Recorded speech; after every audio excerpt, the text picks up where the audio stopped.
పరమేశ్వరుడికి నిజానికి ఒక నామం ఉండదు, ఒక రూపం ఉండదు, ఆయన జన్మ ఎత్తవలసినటువంటి అవసరము ఉండదు. కానీ పరిత్రాణాయ సాధూనాం వినాశాయ చ దుష్కృతాం ధర్మ సంస్థాపనార్థాయ సంభవామి యుగే యుగే. ఎప్పుడెప్పుడు పరమ భాగవతోత్తములైనటువంటి వారు భగవంతుడు ఒక రూపంతో ఆవిర్భవించాలని కోరుకుంటారో అప్పుడప్పుడు ఆ భాగవతుల యొక్క కోరిక తీర్చడం కోసం అవతార స్వీకారం చేస్తూ ఉంటాడు. ఆ క్రమంలోనే పరదేవత కూడా మేనకాదేవి చేసినటువంటి తపస్సుని మెచ్చుకుని ఆమె చేసినటువంటి సువాసిని పూజల చేత ఆవిడ్ని అనుగ్రహించాలని నిశ్చయించినదై మేనకా హిమవంతులకు కుమార్తె అయి జన్మించింది. హిమవంతుడు ఆమెని చూసి పరమ సంతోషాన్ని పొందాడు. అమ్మవారి విషయంలో ఉండేటటువంటి అద్భుతమైనటువంటి స్థితి అది. అందుకే ఆవిడ్ని దేవి అని పిలుస్తారు. దేవి అన్న మాటకు అర్థం ఏంటంటే దివు అంటే ప్రకాశం. ఒకటి ప్రకాశించున్నది, సమస్త చీకట్లు పోగొట్టగలిగినటువంటి జ్యోతిస్వరూపిణి, కాబట్టి గురుమండల రూపిణి. అంతేకాదు ఆమె క్రీడించున్నది, ఆమె ఆడుకుంటూ ఉంటుంది. అందుకే బాలాస్వరూపం. ఏమిటా క్రీడ అంటే మహామాయా విశ్వం భ్రమయసి పరబ్రహ్మ మహిషి. అప్పటికప్పటికి ఆవిడ కూతురు, అప్పటికప్పటికి మరిచిపోతూ ఉంటాడు. మరిచిపోయి కాదు కాదు ఈమె జగన్మాత, నా కడుపున పుట్టింది, నన్ను అనుగ్రహించింది, నా భార్య మేనకాదేవి చేసినటువంటి తపస్సు యొక్క ఫలితంగా మా కుమార్తెగా వచ్చింది తప్ప ఈమె యథార్థమునకు మా కుమార్తె కాదు, ఈమె జగన్మాత అనుకుంటాడు. మళ్ళీ అంతలో నా కుమార్తె అనుకుంటూ ఉంటాడు. శంకరాచార్యుల వారు సౌందర్యలహరిలో ఒక అద్భుతం చేశారు. కరాగ్రీణ స్పృష్టం తుహినగిరిణా వత్సలతయా గిరీశేనోదస్తం ముహురధరపానాకులతయా కరగ్రాహ్యం శంభో ముఖముకుర వృంతం గిరిసుతే కథంకారం భ్రూమస్తవ చుబుకమౌపమ్యరహితం అంటారు. అమ్మవారి యొక్క అంగప్రత్యంగములు అన్నిటికీ కూడా ఆయన ఉపమానములు వేశారు పోల్చి. కానీ అమ్మవారి గడ్డం దగ్గరికి వచ్చేటప్పటికి మాత్రం అన్నారు, అమ్మా నీ చుబుకమునకు అంటే నీ గడ్డానికి ఉపమానం వేయడం నా వల్ల కాదమ్మా అన్నారు. ఎందుకు కాదు అంటే ఆయనే చెప్పారు, కరాగ్రీణ స్పృష్టం తుహినగిరిణా వత్సలతయా. హిమవత్ పర్వతం ఒక అధిష్టానమైనటువంటి జీవుడిగా ఉన్నప్పుడు, హిమవంతుడు అన్న పేరుతో తిరుగాడుతున్నప్పుడు, ఆయన కడుపున పార్వతీదేవి కుమార్తెగా వస్తే ఆమె యొక్క చుబుకాన్ని పట్టుకొని అందరికీ అన్నం పెట్టేటటువంటి తల్లి కదూ ఆవిడే. అందరికీ అన్నం పెట్టగలిగినటువంటి అన్నపూర్ణమ్మ యొక్క గడ్డం పట్టుకుని తుహినగిరినా వత్సలతయా, నా తల్లి కదూ, ఈ పని చేసి పెట్టవు, అల్లరి చేయకమ్మ, నా బుజ్జి కదూ అని ఇలా గడ్డం పట్టుకుని బతిమాలాడు. అమ్మ లోకాలకందరికీ తల్లివా, ఒకడికి కూతురు అయ్యావా, ఆయన నీ గడ్డం పట్టుకుని ఆయన కూతురు అనుకుని బతిమాలాడా. అన్ని లోకాలు ఎలా ప్రవర్తించాలో నువ్వు శాసిస్తావా, నువ్వు తిప్పుతావా మాయలో. అటువంటి దాన్ని పట్టుకుని నువ్వు అలా ఉండకమ్మా, ఇలా ఉండమ్మా అని ఆయన చెప్పాడా బతిమాలి? చెప్పాడు కాబట్టి, తండ్రి కాబట్టి నువ్వు మాట విన్నావా? ఏం ఆడుకున్నావమ్మా? నీ యొక్క మాయకి, నీ యొక్క క్రీడకి, నీ యొక్క ఆటలకి, నీ హద్దులేనటువంటి వైభవానికి ఆ గడ్డం ఒక ఉపమానం. అది ఒకానొకప్పుడు హిమవంతుడు పట్టుకుని బ్రతిమలాడినటువంటి గడ్డం. అదే సమయంలో గిరీశేనూదస్తం ముహురధర పానాకులతయా కరాగ్రీణ స్పృష్టం తుహినగిరిణా వత్సలతయా కరగ్రాహ్యం శంభో ముఖముకుర వృంతం గిరిసుతే. పరమశివుడు కామారి అని పేరు, మన్మధుణ్ణి దహించినవాడు. అంత మన్మధుణ్ణి దహించిన వాణ్ణి కూడా ఆకర్షించి పతిగా చేసుకుని పక్కన కూర్చోబెట్టుకుంది ఆవిడ. అందుకని అంతటివాడు కూడా ఆమె గడ్డం పట్టుకుని ఇలా ముఖం పైకెత్తి ఆమె ముఖంలో తన ప్రతిబింబం చూసుకుంటాట. చూసుకుని ముహురధరపానా కొలతయా, ఆమె యొక్క అధరపానాసక్తుడై ఇలా పైకెత్తి ఆమె పెదవుల వంక చూస్తాట. కాముణ్ణి కాల్చినటువంటి శంకరుడి యందు కామమును రెగల్చి నీ వంక చూసేటట్టు చూసిన తల్లి, ఆయన నీ యొక్క ముఖంలో కనపడుతుంటాడు. అంటే చూడండి, అద్దంలా ఉంటాయి ఆవిడ చెక్కిళ్ళు అంటారు. శివుడు అమ్మవారి ముఖంలో ప్రతిబింబంగా కనపడతాడు. కాబట్టి నేను ఏమనను, కామారి అయిన శంకరుడు కామార్తుడై నీ గడ్డం పట్టుకుని ఇలా పైకెత్తాడు. ఆయన ముఖం నీ ముఖంలో కనపడింది ప్రతిబింబంగా. కాబట్టి నీ ముఖం ఆయన పట్టుకున్న అద్దంలా ఉంది. ఏదో పిడి ఉన్న అద్దం ఇలా పట్టుకుని బొట్టు బాగా వచ్చిందా లేదా గుండ్రంగా అని చూసుకుంటే ఎలా ఉంటుందో అలా శంకరుడు ముఖం చూసుకుంటున్న అద్దమా, ఆ అద్దం యొక్క పిడ అన్నట్టుగా ఉంది నీ యొక్క గడ్డం. ఇన్ని విశేషాలున్న నీ గడ్డానికి నేను ఏమని ఉపమానమేనమ్మా? కుదరదు. అందుకని కథంకారం భ్రూమస్తవ చుబుకమౌపమ్య రహితం, నీ చుబుకము నీ గడ్డమునకు ఉపమానం వేయడం కుదరదు. అంత గొప్ప గడ్డం అమ్మాది. కాబట్టి నేను ఉపమానం వేయట్లేదు అంటూనే పరమశివుడు తన ముఖాన్ని చూసుకునేటటువంటి అద్దానికి పట్టుకునేటటువంటి పిడి అని మళ్ళీ అంతర్లీనంగా ఓ ఉపమానం వేశారు. అందులో అసలు రహస్యం ఏమిటంటే, అమ్మవారు ప్రకృతి స్వరూపిణి కదూ. ఎక్కడుంటాడు విశ్వనాథుడు? విశ్వమునందే ఉంటాడు. విశ్వమే విశ్వనాథుడు. ఈ ప్రకృతి ఎందే పరమేశ్వరుడు కనపడాలి. కాబట్టి అమ్మవారి యందు అయ్యవారు కనపడతాడు అని చెప్పడానికి ఆమె యొక్క ముఖమండలమునందు విశ్వనాథుని యొక్క ప్రతిబింబము కనపడుచున్నది. ఆమె ముఖము అద్దములా ఉన్నది అంటారు శంకర భగవత్పాదులు. అందులో ప్రథమ పాదం ఎవరికి కేటాయించారు అంటే హిమవంతుడికి కేటాయించారు. కేటాయించి లోకాలకన్నిటికీ తల్లి అయినటువంటి నీ యొక్క గడ్డం పట్టుకుని ఇలా చేయి పార్వతి, ఇలా చేయి పార్వతి అని నిన్ను బతిమాలుకుంటూ హిమవంతుడు పట్టుకున్నటువంటి గడ్డం. అంటే హిమవంతుడు పట్టుకున్నాడు కాబట్టి గొప్ప కాదు. ఆయన నేను ఈమె తండ్రిని అనుకుని మురిసిపోయి అంత సంతోషపడడానికి వీలుగా ఆయనకి కూతురుగా నువ్వు ఆడుకుని దేవి అన్న పేరు సార్థక్యం చేసుకున్నావు. అటువంటి గడ్డం నీ గడ్డం అంటారు. కాబట్టి ఆ హిమవంతుడు ఎంత పొంగిపోయాడంటే, నిన్న మీతో మనవి చేశా కదూ, గిరులలోనొక్క గిరినైన నా పేరు వెలగచేసి తిట్లు జలజనయన, నీకు తండ్రినైతి నాకింత చాలదే ఇది మహాద్భుతంబు ఇందువదన. పోతన గారికి ఎలా పడ్డాయో ఆ పద్యాలు, ఎంత అనుభవించాడో మహానుభావుడు. వీరభద్ర విజయంలో చేసిన పద్యం అది. నేను కేవలం ఒక పర్వతాన్ని, అమ్మా లోకంలో ఎంతో తపస్సు చేసిన వాళ్ళే నీకు తండ్రి కాలేకపోతారు. అటువంటిది ఎంత అదృష్టవంతుణ్ణమ్మా. గిరిలలోనొక్క గిరినైన నా పేరు వెలయచేసి తిట్లు జలజనయన, హిమవంతుడి కూతురు హైమవతి పార్వతీదేవి అని నా పేరు చిరస్థాయి చేశావు కదమ్మా. పర్వతరాజపుత్రి పార్వతి అని నా పేరుతో కలిపి పేరు పెట్టుకున్నావు. నీకు తండ్రినైతి నాకింత చాలదే, నువ్వు నాకు కూతురయ్యావనలేదు. నువ్వు నాకు కూతురైతే కర్మచేత నువ్వు కూతురుగా పుట్టినట్టు కాదు, నన్ను అనుగ్రహించడానికి నువ్వు నన్ను నీకు తండ్రిని చేసుకున్నావు. కాబట్టి నీకు తండ్రినైతి నాకింత చాలదే ఇది మహాద్భుతంబు ఇందువదన. ఇది నిజంగా మహాద్భుతం. నేను మొట్టమొదటిసారి వీరభద్ర విజయంలో ఈ పద్యం చదివినప్పుడు అసలు ఆనందంతో ఊగిపోయి కాసేపు పుస్తకం కింద పెట్టేసి ఆ హిమవంతుడు పొందిన భావన ఎంత అద్భుతం రా, ఆ కూతుర్ని చూసుకుని ఎంత మురిసిపోయి ఉంటాడో అనుకుని ఆనందం తట్టుకోలేక, ఆ రోజుల్లో ఇంజనీరింగ్ చదువుకుంటోంది నా కూతురు. చదువుకుని అది నిద్రపోయింది. రాత్రి 11:30 ఎంతో అయింది. నేను వీరభద్ర విజయం చదువుకుంటున్నాను. లోపలికి వెళ్ళి ఈ పద్యం చదివి నా కూతుర్ని చూసుకుని మిరిసిపోయి నేనే హిమవంతుడిని అనుకుని వెళ్ళి పడుకున్నాను. గిరిలలో నొక్క గిరినైన నా పేరు వెలయచేసి తిట్లు జలజనయన, నీకు తండ్రినైతి నాకింత చాలదే ఇది మహాద్భుతంబు ఇందువదన అంటాడు. ఎంత గొప్పగా అనుభవించాడో మహానుభావుడు.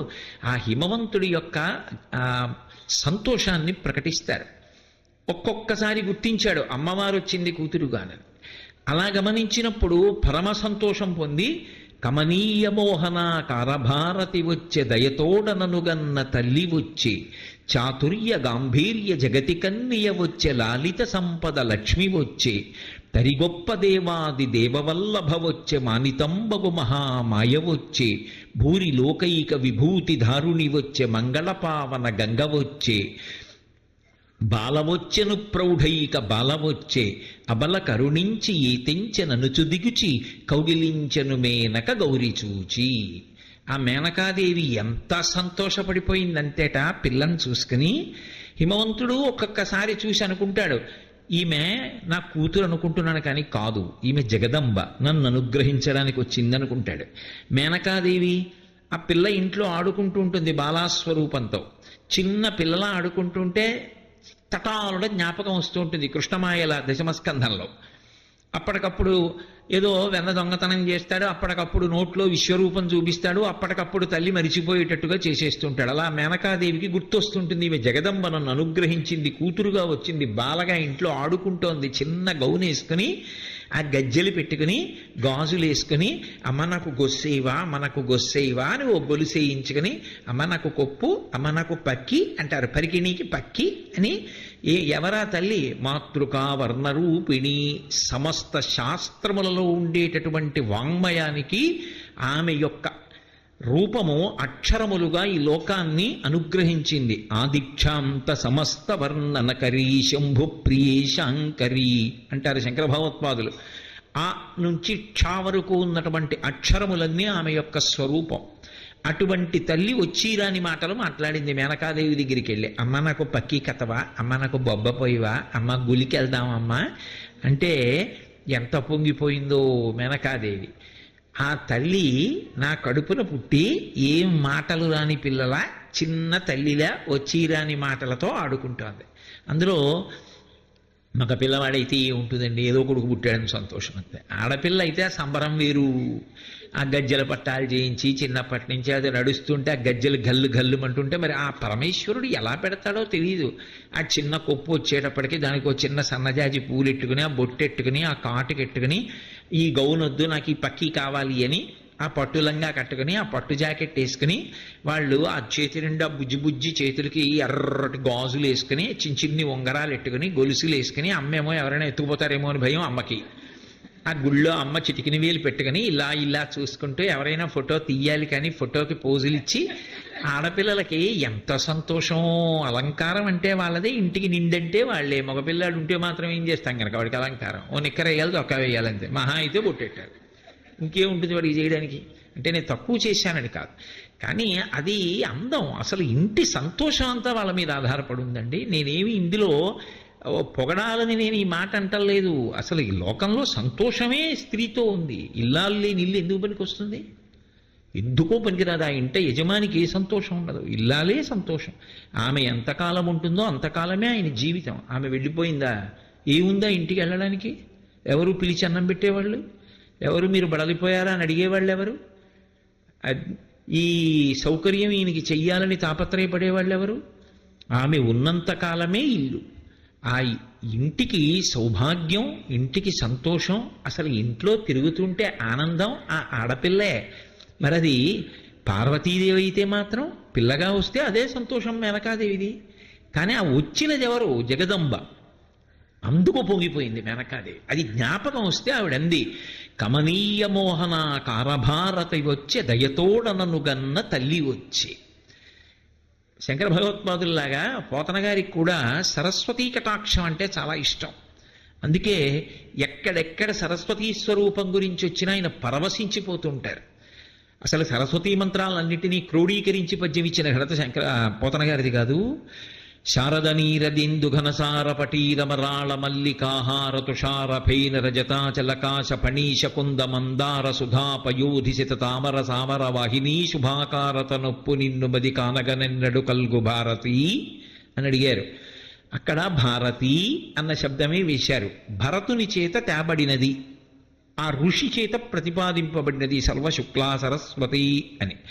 ఈ పిల్ల పుట్టినప్పుడు నల్లకలువల కాంతి, కానీ తత్వత చూసినప్పుడు మేనకాదేవికి ఆవిడలోనే సరస్వతి కనపడతాం. అందుకే కామాక్షి నలుపు. నల్లగా కనపడే కామాక్షి సరస్వతీ కటాక్షం ఇవ్వాలనుకున్నప్పుడు తెల్లగా సాక్షాత్కరిస్తుంది. అందుకే విమలపటి కమలకుటి పుస్తక రుద్రాక్ష శస్త హస్తపుటి కామాక్షి పక్ష్మలాక్షి కలిత విపంచి విభాసి వైరించి మూకశంకర్లు చేశారు మూకపంచశతిలో. కామాక్షి పరదేవతని సరస్వతీ స్వరూపంగా స్తోత్రం చేశారు. ఎంతో గొప్ప శ్లోకం ఆ శ్లోకం. ఇప్పటికీ నేను ప్రతి ప్రవచనానికి దాన్ని ప్రార్థనగా స్వీకరించి దాంతో ప్రార్థన చేస్తే కానీ ప్రవచనం చేయను. అమ్మవారిని నల్లటి కామాక్షిని తెల్లటి భారతీ స్వరూపంగా చూస్తారు. ఆ తెల్లటి సరస్వతీదేవిగా కనపడింది. అందులో ఇవాళ వసంత పంచమి, శ్రీ పంచమి, సరస్వతీ పూజ కదూ. కమనీయ మోహన కారభారతి వచ్చే. అటువంటి మోహన ప్రదమైనటువంటి రూపం శివుడు ఎలా ఉంటాడో అన్ని విధాలా అలాగే ఉంటుంది. తెల్లగా శంకరుడు ఉంటాడు, తెల్లగా సరస్వతీదేవి ఉంటుంది. ఆయన దక్షిణామూర్తిగా వీణ పట్టుకుంటాడు, ఈవిడ వీణ పట్టుకుంటుంది. ఆయన జ్ఞానం ఇస్తాడు, ఈవిడ జ్ఞానం ఇస్తుంది. ఆయన కొప్పేసుకుంటాడు, ఈవిడ కొప్పేసుకుంటుంది. ఈవిడ జడ వేసుకోదు, కొప్పేసుకుంటుంది. అందుకే శరజ్యోత్స్నా శుద్ధాం శశియుత జటాజూటమకుటాం కొప్పేసుకుంటుంది. ఆయనకి చంద్రరేఖ, ఈవిడికి చంద్రరేఖ. భారతి అన్ని విధాల శివుడిలా ఉంటుంది. ఈ పిల్ల చేరవలసింది శివుణ్ణి కదూ, అందుకని శివుడి చెల్లెలు సరస్వతి. అందుకే ఇద్దరు తెల్లగా ఉంటారు, ఇద్దరూ జ్ఞానకటాక్షం చేస్తారు. అంటే శివుని చెల్లెలు అని నేను ప్రతిపాదించినప్పుడు తత్వత అని దాని అర్థం. కాబట్టి కమనీయ మోహనాకార భారతి వచ్చే దయతోడనను గన్న తల్లి వచ్చే. ఆవిడికి మేనకాదేవి తల్లే, మేనకకి పార్వతీదేవి తల్లే. అంటే లోకంలో ఒక విషయం ఉంటుంది చూడండి.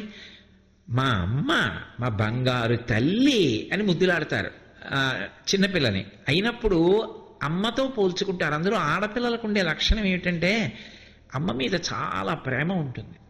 అంత అందుకు తులిచూలు పుట్టింటికి ఎడతారు. ఎందుకు అంటే ఎంత బాధ అయినా సరే ఆ అమ్మని చూసేటప్పటికి మర్చిపోతారు, ఆ అమ్మని స్పృశిస్తే మర్చిపోతారు. అందుకు అమ్మ కోసం వెంపర్లాడతారు, అమ్మ అమ్మ అమ్మ అని. ఎన్నాళ్ళు పుట్టిళ్ళు అంటే నిజంగా అమ్మున్నన్నాళ్ళే పుట్టిళ్ళు. ఆ తర్వాత లోకంలో తల్లిని మించిన ప్రేమ కలిగిన వదినలు ఉన్నారు, నేను దాన్ని కాదన్నా.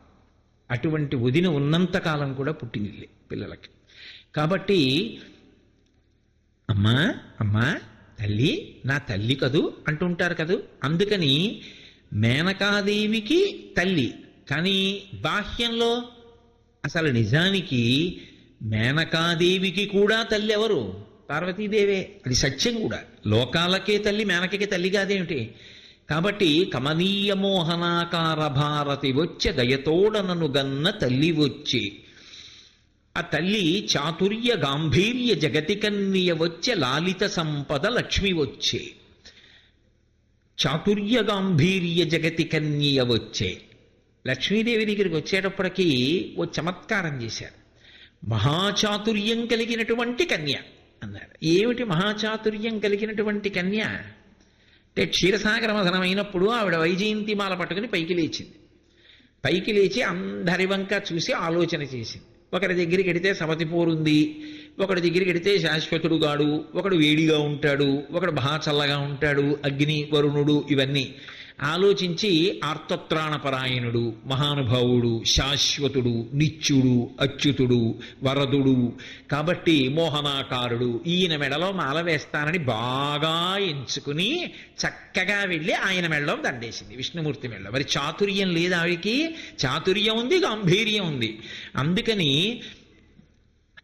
కన్యా అంటే అటువంటి ప్రజ్ఞ కలిగినది అని ఒక అర్థం. కాబట్టి చాతుర్య గాంభీర్య జగతి కన్య వచ్చే, లలిత సంపద లక్ష్మి వచ్చే. లాలిత సంపద, ఎంతకాలము సుగుణములుంటాయో అంతకాలము లక్ష్మి ఉంటుంది. లక్ష్మి అన్న మాటకు అర్థం మీరు కేవలం ఐశ్వర్యము అని అనుకోకండి. లక్ష్మి అంటే లక్ష్మ అని. ఏ గుర్తు చేత ఒక విభూతి ప్రకటనమవుతుందో అది లక్ష్మి. అనుభవంలోకి రావాలి, వస్తే కానీ అది నిజానికి లక్ష్మి కాదు. నాకు బోరెడంత ఐశ్వర్యం ఉందనుకోండి, కానీ ఏమీ తినడానికి లేదు, అప్పుడు ఎందుకది? ఉందని చెప్పుకోవడానికి ఉందంతే. బోరెడని పళ్ళు ఇంట్లో ఉంటాయి, ఒంట్లో మధుమేహం ఉంది, ఎందుకది? ఏం తింటావు? తినడానికి ఉండదు, అప్పుడు కాదు లక్ష్మి. నువ్వు అనుభవించినప్పుడే లక్ష్మి. నీకు తృప్తిని కలిగించాలి. అది నీకు తృప్తిగా మారగలిగితే, అంటే బాహ్యమునందు పదార్థము అనుభవించడానికి యోగ్యత రెండూ కూడి ధర్మబద్ధమైతే లక్ష్మ అది గుర్తుగా ఉంటుంది, కీర్తిగా. కాబట్టి లాలిత సంపద లక్ష్మి వచ్చే. అటువంటి లలితమైనటువంటి సంపదలను ఇవ్వగలిగినటువంటి లక్ష్మి నాకు కుమార్తెగా వచ్చింది అంటే అభేదాన్ని పాటిస్తోంది. ఆమె కేవలము పార్వతి కాదు, ఆమెయే జగన్మాత. అందుకని గీర్దేవతైతి గరుడధ్వజ సుందరీతి శాకంభరీతి శశిశేఖరవల్లభేతి సృష్టి స్థితి ప్రళయకైలిష సంస్థితాయై తస్మై నమస్త్రిభువనైక గురోస్తరుణ్యై అని శంకర భగవత్పాదులు. వదనారవిందవక్షో వామాంకతటీ వశం వదీభూత పురుషత్రితయే త్రేధా పురంధ్రిరూపా త్వమేవ కామాక్షి అని మూకశంకరులు ఆర్యాశతకంలో. అమ్మా నువ్వు ఒక్కదానివే ఏం చేస్తూ ఉంటావంటే, ఒకరికి నాలుక మీద ఉంటావు, ఒకరికి వక్షస్థలంలో ఉంటావు, ఒకరికి ఎడమ భాగంలో ఉంటావు. ఉండి వాళ్ళు త్రిమూర్తులుగా ఈ లోకాల్ని చక్కబెట్టగలిగినటువంటి శక్తివి. అటువంటి తల్లి నీకు నమస్కారం అన్నారంటే ఆ ఒక్క శక్తి 3 శక్తులుగా మారి ముగ్గురు మూర్తులను ఆవహిస్తోంది. కాబట్టి ఆ అభేదతత్వాన్ని దృష్టిలో పెట్టుకుని చేస్తున్నారు పద్యం. ఆ పార్వతి లక్ష్మి, ఆ పార్వతి సరస్వతి. కాబట్టి లాలిత సంపద లక్ష్మి వచ్చే, చాతుర్య గాంభీర్య జగతి కన్నియ వచ్చే, లాలిత సంపద లక్ష్మి వచ్చే, భూరి లోకైక విభూతి దారుని వచ్చే, మంగళపావన గంగ వచ్చే. అదేమిటి? గంగమ్మకి ముగురమ్మల పక్కకి స్థానం ఎలా వచ్చింది ఈ పద్యంలో? అలా ఎందుకంది ఆవిడ? గంగమ్మ వచ్చింది అన్నమాట ఎందుకు వచ్చింది అంటే, రామాయణం బాలకాండలో ఒక మాట ఉంది. గంగ హిమవంతుని యొక్క పెద్ద కూతురు, పార్వతీదేవి హిమవంతుని యొక్క చిన్న కూతురు. ఆయనకి 2 కుమార్తెలు, పెద్ద కుమార్తె గంగమ్మ. ఆ గంగమ్మని దేవతలు ప్రార్థన చేశారు, అమ్మా నువ్వు వచ్చి స్వర్గలోకంలో ప్రవహించు, దాని వలన దేవతా కార్యాలు నడుస్తాయని. ఆమె ఆకాశగంగయ్యి ఊర్ధ్వలోకంలో ప్రవహించింది. అందుకని మంగళపావన గంగ వచ్చి, లోకములను పావనం చెయ్యగలిగినటువంటి గంగ, పరమమంగళ స్వరూపిణి అయినటువంటి గంగ ఒక రూపు దాలిస్తే ఆమె కేవలము బాహ్యంలో నీటిగా చల్లగా ఉండడం కాదు, ఆమె మనసు కూడా అంత కారుణ్యంతో ఉంటుంది. అటువంటి గంగ పెద్ద కుమార్తె కనుక, ఏది పిల్లొచ్చిందా అందనుకోండి, మేనక పిల్లొచ్చిందా అంటే పెద్ద పిల్ల చిన్న పిల్ల కూడాను. అందుకని అక్క చెల్లి ఇద్దరూ అదే ప్రేమతో ఉంటారు. అందుకని ఆ గంగమ్మగా పెద్ద కుమార్తెగా ఉన్నది ఎవరో ఆమెయే ఈమె 2వ కుమార్తె. అందుకే మీరు ఒక చమత్కారం ఉంటుంది, విఘ్నేశ్వర నామాల్ని సుబ్రహ్మణ్య నామాల్ని చూస్తే ద్వైమాతురాయ నమః అని విఘ్నేశ్వరుడికో నామం. ఆయనకి 2 తల్లులు ఎక్కడున్నారు అసలు? పార్వతీదేవి యొక్క ఒంటి మట్టిలోంచి కదా వచ్చాడు ఆయన. అయినప్పుడు 2 తల్లులు ఎలా కుదురుతారు? సుబ్రహ్మణ్యుడికి కుదురుతారు. ఎందుకంటే ఆయన గంగలోంచి వచ్చి పార్వతీదేవి శరీరం శరవణతటాకంగా ఉంటే అందులో పడి అందులోంచి పైకి వచ్చాడు కాబట్టి ద్వైమాతురాయ నమః. 2 తల్లులు సుబ్రహ్మణ్యుడికి అన్వయం. మరి విఘ్నేశ్వరుడికి ఎలా అన్వయం? విఘ్నేశ్వరుడికి అన్వయం కుదరదుగా. కానీ విఘ్నేశ్వరుడికి ఎందుకు అన్వయం కుదిరింది అంటే, మా నాన్నగారు గంగమ్మని నెత్తి మీద పెట్టుకున్నారు, నెత్తి మీద పెట్టుకుని గౌరవించారు కాబట్టి ఆయన చేత గౌరవింపబడింది, ఆయన చేత ప్రేమగా చూడబడింది కాబట్టి నేను ఒక తల్లిలా భావన చేస్తానని నమస్కారం చేశాడు. ఆయన సంస్కారం అది. అందుకని ద్వైమాతురాయ నమః తప్ప నిజంగా 2 తల్లులని కాదు. అది విఘ్నేశ్వర సంస్కారాన్ని ప్రకటనం చేస్తుంది. అలా ఇక్కడ గంగమ్మ పార్వతీదేవి 2 దేవతాంశలు కూడా మేనకని ఉద్ధరించడానికి ఆవిడ కడుపును వచ్చాయి. అందుకే పార్వతీదేవి ఎంత చల్లటిదో, ఎంత కారుణ్యమున్నదో, గంగమ్మ కూడా అంత పావనమైనది, అంత చల్లనిది, అంత మంగళప్రదురాలు, అంత సౌశీల్యవతి, అంతటి కారుణ్యమూర్తి. అందుకే మీరు చూడండి, 2 కలిసి వచ్చే సందర్భం ఒక చోట ఉంది. 2 వచ్చి తరింప చేస్తుంటారు. 2 వచ్చి కన్న తల్లులుగా తరింపచేసే సందర్భం ఎక్కడుంటుంది అంటే ఒక్క కాశీపట్టణంలో ఉంటుంది. కానీ అలా తరించిన వాడికి చెప్పడానికి ఉండడు. అదొక్కటే తేడా. ఎందుకని అంటే కాశీపట్టణంలో ప్రాణోత్క్రమణం అయిపోతుంటే ఎలా ఉంటుందో కాశీఖండంలో వర్ణించాడు శ్రీనాథ మహాకవి.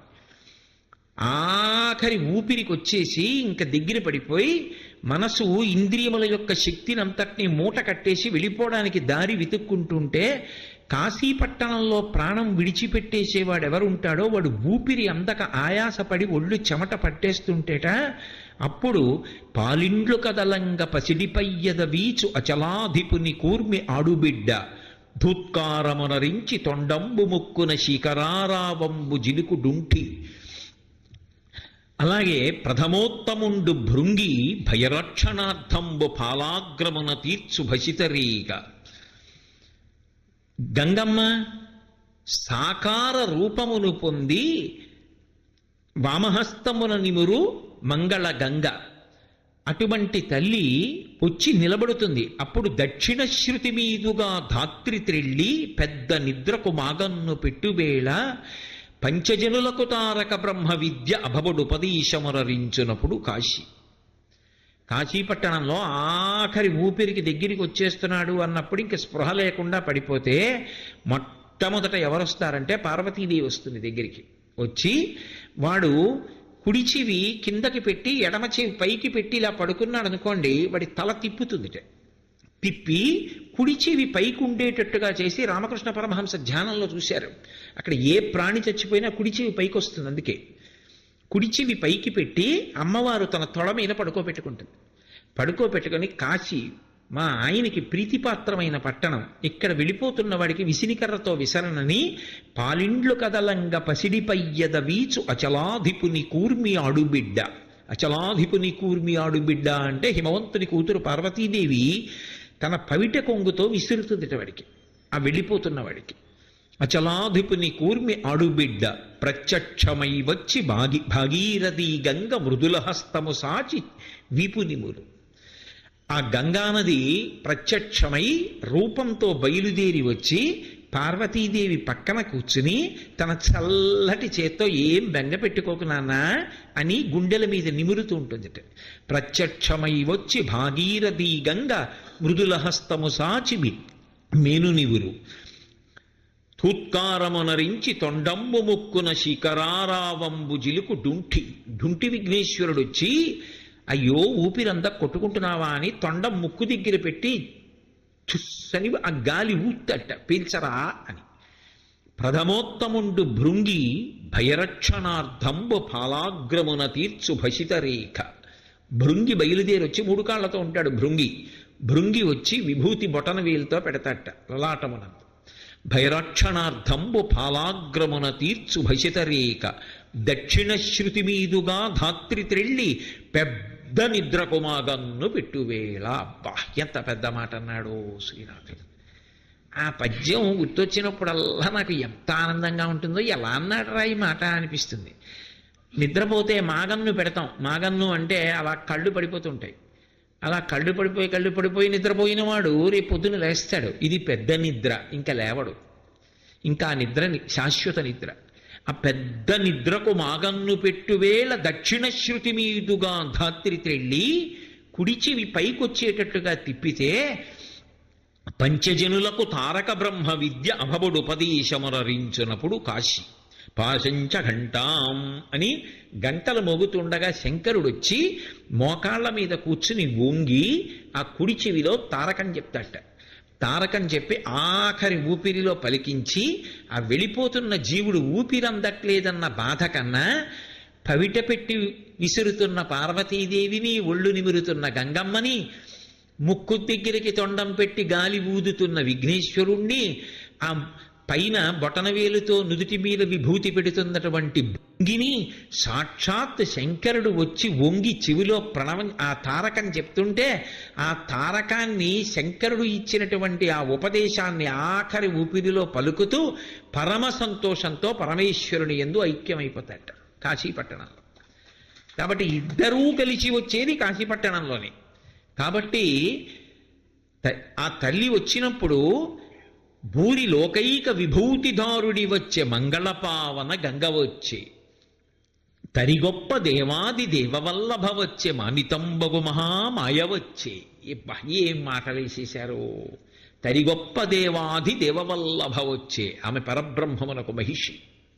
అటువంటి తల్లి మహామాయా విశ్వంభ్రమయసి పరబ్రహ్మ మహిషి, మహామాయాస్వరూపిణి అయి లోకాలనన్నిటినీ తిప్పుతూ ఉంటుంది.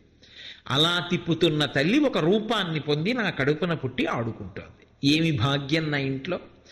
నిజంగా ఈ పద్యం కడుపుతో ఉన్న వాళ్ళు నేర్చుకుని ఇంట ఆడపిల్ల పుట్టినప్పుడు ఈ పద్యాలు చదువుకోవాలి కదా. కాబట్టి అసలు నిజానికి నన్ను అడిగితే కడుపుతో ఉన్నప్పుడు నేర్చుకుని పద్యాలు ఒకటికి మాటలు చదువుకుని సంతోషిస్తుంటే మహాతేజోవంతమైన సంతానం కలుగుతుంది. కాబట్టి అటువంటి తల్లి బాలవచ్చెను ప్రౌఢైక బాలవచ్చే, తల్లి వచ్చెను నన్నేల తల్లి వచ్చే, అబల కరుణించి ఏ తెంచె ననుచు దిగుచి కౌగిలించెను మేనక గౌరి చూచి. ఆ గౌరిని చూచి నారదుడు చెప్పాడు, ఈమె పుట్టినప్పుడు కాళీ అన్న పేరుతో ఉంటుంది కానీ గౌరీ అన్న పేరుతో విఖ్యాతి చెందుతుంది అన్నాడు. అందుకని అదిగో ఆ గౌరీ, ఆ తల్లి, ఆ అబల నా ఇంట పుట్టింది, నేనెంత అదృష్టవంతురాల్ని అనుకుని ఆనందం పట్టలేక పద్యం పూర్తి చేయడంలో ఉన్నటువంటి గొప్పతనం అది. ఇంతకు ముందు కనపడందైతే ఆర్తి పొంగిపోయింది అనుకోండి, భగవంతుడి చూడాలని ఏ గుడికో వెళ్ళి చూస్తూ అలా సంతోషంతో నిలబడిపోతాం. ఎదురుగుండా ఉన్న పిల్ల అంతా ఇలా అనిపించేసి ప్రేమ పొంగిపోతే ఒక్కసారి తల్లి గట్టిగా కౌగిలించేసుకుని ముద్దులు పెట్టేసుకుంటుంది కదా. అందుకని తల్లి వచ్చెను నన్నేల తల్లి వచ్చే, బాల వచ్చెను ప్రౌఢైక బాల వచ్చే, అబల కరుణించి ఏ తెంచెననుచు దిగిచి కౌగిలించెను మేనక గౌరి చూచి. ఏం పూర్తి చేశారు పద్యాన్ని? కౌగిలించేసుకుని గట్టిగా పిల్లని ముద్దులు పెట్టేసుకుని మురిసిపోయిందట మేనకాదేవి. ఏమి సౌభాగ్యం, ఏమి అదృష్టం ఆ మేనకాదేవిది నిజంగా. మరి శంకరాచార్యులు వారు వేశారు పాదం అంటే శ్లోకంలో వీరు. కాబట్టి అంత గొప్ప పద్యరచన చేశాడు మహానుభావుడు. ఆ పద్యాలలో శాశ్వతంగా శబ్దస్వరూపంలో శాశ్వతుడై ఉండిపోయారు పోతన గారు. నేను ఈ చదువుతున్న పద్యాలు వీరభద్ర విజయంలో. కాబట్టి ఆ తల్లి గురించి చెప్తూ అంత అందంగా చెప్తారు. కమనీయ మోహన కారభారతి వచ్చే దయతోడనను గన్న తల్లి వచ్చే, చాతుర్య గాంభీర్య జగతి కన్నియ వచ్చే, లాలిత సంపద లక్ష్మి వచ్చే, చాతుర్య గాంభీర్య జగతి కన్నియ వచ్చే, లాలిత సంపద లక్ష్మి వచ్చే, భూరి లోకైక విభూతి దారుణి వచ్చే, మంగళపావన గంగ వచ్చే, తరిగొప్ప దేవాది దేవవల్లభ వచ్చే, మానితంబగు మహామాయ వచ్చే, తల్లి వచ్చెను నన్నేల తల్లి వచ్చే, బాల వచ్చెను ప్రౌఢైక బాల వచ్చే, అబల కరుణించి ఏ తెంచెననుచు దిగుచి కౌగిలించెను మేనక గౌరి చూచి అని ఆ మేనకాదేవి పొంగిపోతోంది. నరదేవాసుర పూజితాంఘ్రియుగళా నారాయణీ శాంకరి కరుణాపూరిత మానసా త్రినయనీ కళ్యాణయుక్త నిశాచర దర్పోన్నత సంహరీ సదమలా చండార్చిని యోగిని తరుణీ ఆగమవందిత భగవతీ తల్లి జగన్మోహిని అని హిమవంతుడు పొంగిపోయాడు. ఆయనకి జ్ఞాపకం రాదు మరి ఒక్కొక్కసారి చూసినప్పుడు జగదంబ సాక్షాత్తు ఆ పరదేవత నా కడుపున పుట్టి ఇంట్లో ఆడుకుంటోంది. ఎంత పొంగిపోయాడో అమ్మా, ఎంత అదృష్టవంతుడమ్మా. నీ కాలి గోటి కాంతి లభ్యం కాదే, నకదీదితి సంచలన మజ్జనతమోగుణ. నీ కాలి చిటికిన వేలుకున్నటువంటి గోటి కాంతి ప్రసరించినంత మాత్రం చేత కొన్ని కోట్ల జన్మల నుంచి తరువుకొస్తున్నటువంటి తమోగుణం ధ్వంసమైపోతుందే. అటువంటి తల్లి వినా ఇంట ఏమీ తెలియని బాలగా ఆడుకుంటున్నావా పట్టుపావడా కట్టుకుని అని. నరదేవాసుర పూజితాంఘ్రియుగళా నారాయణీ శాంకరి. ఏమి మాటలు వేశారు! నరదేవ అసుర పూజితాంఘ్రియుగళ, అది అమ్మవారి యొక్క తత్వం. ఆ తల్లి అందరు బిడ్డలకి తల్లి. ఆ బ్రహ్మకీట జనని అంటాడు వ్యాసుడు. ఆమె బ్రహ్మ మొదలు చిన్న కీటకం వరకు ఆమెయే తల్లి. ఆమెకు బిడ్డలు కాని వారు ఎవరు లేరు. అందుకే దృశాద్రాఘీయస్యాదరదళిత నీలోత్పల రుచా దవీయంసం దీనం స్నపయ కృపయా మమపి శివే అనీనాయం ధన్యో భవతి నచతే హానిరియత వనేవా హర్మ్యేవా సమకర నిపాతో హిమకర అంటారు శంకర భగవత్పాదులు. దృశాద్రాఘీయస్యాదరదళిత నీలోత్పల రుచ. ఈ బ్రహ్మాండములు ఎంతవరకు ఉన్నాయో అంతకన్నా ఎక్కువ దూరం చూసుకుంటూ ఉంటుంది ఆవిడ. ఎందుకని నా బిడ్డలందరూ ఎలా ఉన్నారని అంత దూరం ఇలా కూర్చుని ఇలా ఇలా కళ్ళు తిప్పుకుంటూ చూసుకుంటూ ఉంటుంది. దాని మీద 100 శ్లోకాలు చేశారు. కటాక్ష శతకము అని ఆ కనుగుడ్డి ఇక్కడికొచ్చి రావడం మీద మూకశంకర్లు 100 శ్లోకాలు గుక్క తిప్పుకోకుండా చెప్తే అదే కటాక్ష శతకం అయింది. కాబట్టి ఆ తల్లి దృశాద్రాఘీయస్యాదరదళిత నీలోత్పల రుచ. అందరూ నీ బిడ్డలే కదమ్మా. ఎవరు బిడ్డలు? నర దేవ అసుర. దేవతలు ఆమె బిడ్డలే, నరులు ఆమె బిడ్డలే, రాక్షసులు ఆమె బిడ్డలే. నాకు 4 కొడుకులు ఉన్నారనుకోండి, 3 ఐఏఎస్ ఐపీఎస్ ఐఎఫ్ఎస్ చదివి ఒకడు జేబు దొంగ అనుకోండి, నా షష్ఠి పూర్తికి వాడిని పిలవాలి. వాడు వస్తాడు, అది వాడి హక్కు. నాన్నగారి షష్ఠి పూర్తని వాడు జేబు దొంగ. వాడు జేబు దొంగ అయ్యాడని నా కొడుకు కాకుండా పోతాడా? కాకపోతే వాడి సంస్కారం మారాలి, వాడు మంచివాడు కావాలి అని నేను పరితపిస్తానంతే, భగవంతుణ్ణి ప్రార్థిస్తాను. అలా భగవంతుడు లోకములకన్నిటికీ తండ్రి అయినప్పుడు కొంతమంది ఆయనకి బిడ్డలు కాకుండా ఎలా పోతారు అసలు? అందుకే ప్రమదగణముల దగ్గర నుంచి భూత ప్రేత పిశాచ గణములన్నీ కూడా ఆయననే అనుగమించి వెడుతుంటాయి. వెళ్ళడానికి కారణం ఆయనే తండ్రి ఈ సమస్త సృష్టికి. వాగర్ధ వివ సంపృక్తవు వాగర్ధ ప్రతిపత్తయే జగత పితరవు వందే పార్వతీ పరమేశ్వరవు అన్నాడు కాళిదాస మహాకవి. సమస్త లోకములకు వాళ్ళిద్దరూ తల్లిదండ్రులైతే ఇందులో చీమకి ఆయన తండ్రి కాడండి, ప్రేతానికి ఆయన తండ్రి కాడండి, పిశాచానికి ఆయన తండ్రి కాడండి, ప్రబలగణాలకు ఆయన తండ్రి కాదండి అంటే మరెవరు? ఆయనే తండ్రి. అందుకే అందరూ ఆయన్ని పూజ చేస్తారు, అందరూ ఆవిడ్ని పూజ చేస్తారు. ఈ పూజ చేయడంలో భక్తి ప్రధానంగా తీసుకుంటాడు తప్ప ఆ తండ్రితనం ఉన్నవాడు కాబట్టే అధికారాన్ని నిర్ణయం చేసి తీసుకునేటప్పుడు ఒకే సమర్థతని గీటురాయిగా పెట్టడు. అందుకే ఒక్కొక్కడికి ఒక్కొక్క సమర్థత ఉంటుంది. అందుకే చూడండి, అందరికన్నా చనువు ఎవరు? ఇంకా నాన్నగారి దగ్గర కూడా కొంచెం భయం ఉంటుంది. అమ్మో నాన్నగారికి కోపం వస్తుందేమో అన్న భయం ఉంటుంది. తండ్రితనంలోనే ఆ గాంభీర్యం ఉంటుంది. కానీ తల్లితనంలో స్వాతంత్ర్య బుద్ధి ఉంటుంది. అమ్మకి కోపం వచ్చినా అది తాటాకమంట, అమ్మ దగ్గరికి చాలా చనువుగా వెళ్తారు. అలా వెళ్ళకపోతే అమ్మే కాదు. కాబట్టి ఆవిడికి అన్ని పేర్లు అందుకొచ్చాయి. పెద్దింటమ్మ, పేరంటాలమ్మ, తలుపులమ్మ, మరిడమ్మ, నూకాలమ్మ, ఇన్ని పేర్లు ఎందుకు వచ్చాయి? ఎక్కడ చూడండి ఏమీ చేతకానివాడు ఆవిడ పూజే చేస్తాడు. తలుపులమ్మ, నాకు ఐశ్వర్యం కావాలంటే ఆవిడ తలుపు తీస్తే వస్తుంది, యోగకారిణి ఆమె. పెద్దింటమ్మ, ఓ ఊరు మొదలెట్టినప్పుడు మొట్టమొదట ఇల్లు కట్టుకుంటున్నవాడు ఊరి పొలిమేరలో ఓ రాయి పెట్టి పసుపు రాసి 3 గీతలెట్టో బొట్టెడతాడు. అమ్మ ఉంది ఇక్కడ, నేను బిడ్డను ఉన్నాను, అమ్మ ఉంది, నాకేం భయం అంటాడు. కాబట్టి పెద్దింటమ్మ. ఆ తర్వాత ఊరు పెరిగింది, కానీ ఆవిడ అలాగే ఉంది, ఆవిడ సంతానమే ఇదంతా. కాబట్టి పెద్దింటమ్మ. ఊళ్ళో ఏదైనా పేరంటం చేశారనుకోండి, ముందు ఆవిడికి వెళ్ళి వాయినం ఇస్తారు. పేరంటాలమ్మ, ఆవిడ నిత్య సువాసిని. ఆవిడ సువాసినిత్వానికి భంగం ఉండదు, పెద్దదైపోయిందని. ఎందుకంటే ఆవిడ యొక్క చెవులకు తాటంకములు సూర్యచంద్రుడు కాబట్టి ఆవిడ భర్తకి ఎప్పుడూ కాలంలో లోపం రాదు. సుధాప్యాస్వాద్య ప్రతిభయజరా మృత్యుహరిణీం విపద్యంతే విశ్వే విధిశతమఖముఖాద్యాది విశద కరాళం యక్ష్వైళం కబళతవతక్కాల కలనాన శంభోస్తన్మూలం తవ జనని తాటంక మహిమ అంటారు శంకర భగవత్పాదులు. ఆమె యొక్క తాటంకముల మహిమ పరమశివుని యొక్క ఆయుర్దాయానికి లోటు రాదు. కాబట్టి నిత్య సువాసిని. కాబట్టి ఆ తల్లికి మొట్టమొదట ఆ పసుపు కుంకం ఇస్తారు. ఆ తల్లి పాదములకు తగిలి వచ్చిన పసుపు కుంకం కోసం 10 మాడలైన 10 మూరలైనా సరే 10 మైళ్ళైనా సరే పరిగెత్తుకెళ్ళి తెచ్చుకుంటారు రక్ష అని. అయినప్పుడు నిజం కూడా ఆ తల్లి అనుగ్రహించిందా? ఆవిడ మొదట పంపించే కానుక ఏమిటంటే పసుపు కుంకాలే పంపిస్తుంది. ఎందుకంటే అందులో అది ఆవిడ స్థానం. ఈ దేశంలో ఇప్పటికీ మర్యాద ఏమిటంటే ఆ స్త్రీ కోరుకునేది పసుపు కుంకాలే. ఆవిడ ఇచ్చేది అదే. పెద్ద బహుమానం ఏమిటంటే అదే ఇస్తుంది. రేపొద్దున్న మనం 26వ తారీఖు ఉదయం ఆవిడ్ని పెళ్లి కూతుర్ని చేస్తే పసుపు దంపిన సువాసినులందరికీ సౌభాగ్య వస్తువులు, భ్రమరాంబకి పూజ చేసినటువంటిది, నెల్లూరు రాజరాజేశ్వరికి పూజ చేసిన పసుపు కుంకాలు బహుమానాలుగా ఎందుకు ఇస్తున్నారు? అంతకన్నా ఏమివ్వాలి? అంతకన్నా అదృష్టం ఏముంటుంది? ఆవిడ కళ్యాణంలో పసుపు దంపడం, ఆవిడ అనుగ్రహంగా పసుపు కుంకాలు అందుకోవడానికి ఎన్ని జన్మల అదృష్టం ఉంటే లభించేటటువంటి విశేషం అది. కాబట్టి ఆ తల్లి పేరంటాలమ్మ. ఎక్కడ పేరంటమన్నా ఆవిడదే. ముందు పసుపు కుంకాలు ఆవిడే అందుకుంటుంది. చదువుకున్న వాడికి అంగన్యాస కరన్యాసములు చేసి వెన్నుపాము నిటారుగా పెట్టి జపం చెయ్యగలిగిన వాడికి ఆవిడ గాయత్రి కాదు. ఆవిడ్ని స్వరంతో మంత్రం నేర్చుకోగలిగిన వాడికి శృతిమాత.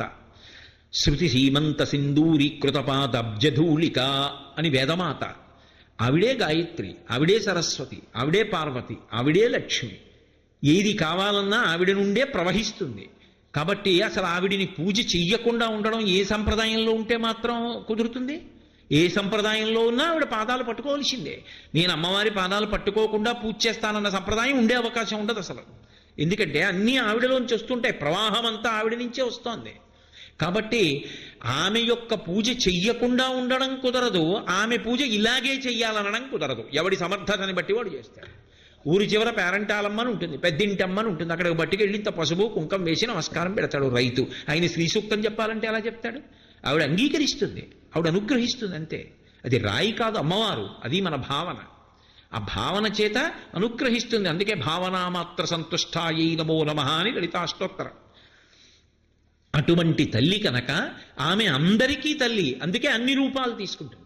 వేప చెట్టులో ఉంటుంది, మామిడి చెట్టులో ఉంటుంది, రావి చెట్టులో ఉంటుంది, జంట నాగులలో ఉంటుంది, సర్వమంగళాస్వరూపంలో ఉంది, గౌరిలో ఉంది, లక్ష్మిలో ఉంది, సరస్వతిలో ఉంది, గంగలో ఉంది, యములలో ఉంది, గోదావరిలో ఉంది, భూమిలో ఉంది, గాలిలో ఉంది, నిప్పులో ఉంది, అంతటా ఉంది. ఆమె లేనిది ఇది. ఎవడి సమర్థతని బట్టి వాడు పూజ చేశాడు. ఎవడు ఏ సమర్థతతో పూజ చేసినా అనుగ్రహించడం ఆవిడ లక్షణం. కారణం జగన్మాత కనుక, తల్లి కనుక. ఎంత పెద్ద మాట అన్నాడండి. ఆ మాట వంటి దానివి ఆడుకుంటున్నావా నా కూతురుగా నా ఇంట్లో? ఏమనుగ్రహించావమ్మా? నరదేవాసుర పూజితాంఘ్రియుగళా నారాయణీ శాంకరి. నారాయణ స్వరూపం నువ్వే కదమ్మా. పుంస్వరూపంగా ఉంటే ఆయన, స్త్రీ స్వరూపంగా ఉంటే నువ్వు. ఇద్దరూ అవతార స్వీకారం చేసి రాక్షస భంజనం చేస్తుంటారు, లోకములను రక్షిస్తూ ఉంటారు. మళ్ళీ మీరు నన్ను అడగచ్చు, మరి రాక్షస భంజనం ఏమిటండి అని అడగచ్చు. వాడు ఇంకా పాపం కట్టుకోకుండా కారుణ్యంతో అక్కడి నుంచి విడిపిస్తూ ఉంటుంది.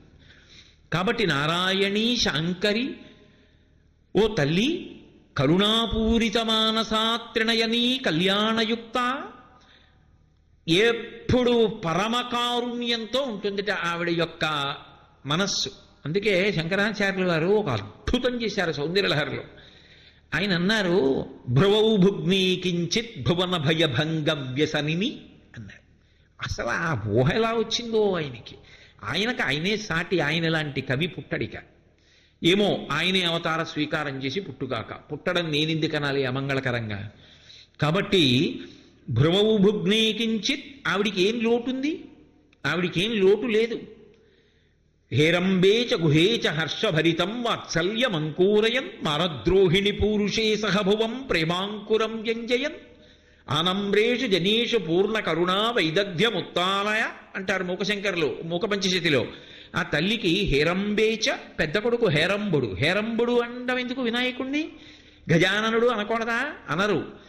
స్త్రీ ఏం కోరుకుంటుందంటేట, తన కడుపున పుట్టినటువంటి కొడుకు తన భర్తకి ఆసరాయి, నాన్నగారండి మీకెందుకు నాన్నగారండి, నేనున్నాను కదా నాన్నగారండి, మీరు బడలిపోకండి నాన్నగారండి, మీరు ఆరోగ్యంగా మీరు అలా ఉంటే నాకు చాలండి, మాకు మా నాన్నగారు ఉండడం కావాలి, నాన్నగారు మీరు అలసిపోవద్దు, నేను పెద్దవాడిని అయ్యాను కదా, నన్ను కష్టపడి పెంచి పెద్ద చేశారు కదా, నేనున్నాను కదా, మీ రెక్క నా మీ భుజం మీద వెయ్యండి, వేసి మీరు విశ్రాంతి పొందండి, అంతేకాని మీరు ఎందుకు అలా అలసిపోతారు అని రోజు తండ్రి పక్కన కూర్చుని మాట్లాడేటటువంటి ప్రేమ కలిగినటువంటి కొడుకు తన కడుపున పుడితే, అమ్మయ్యా ఆయనకి ఆసరా అయ్యాడు.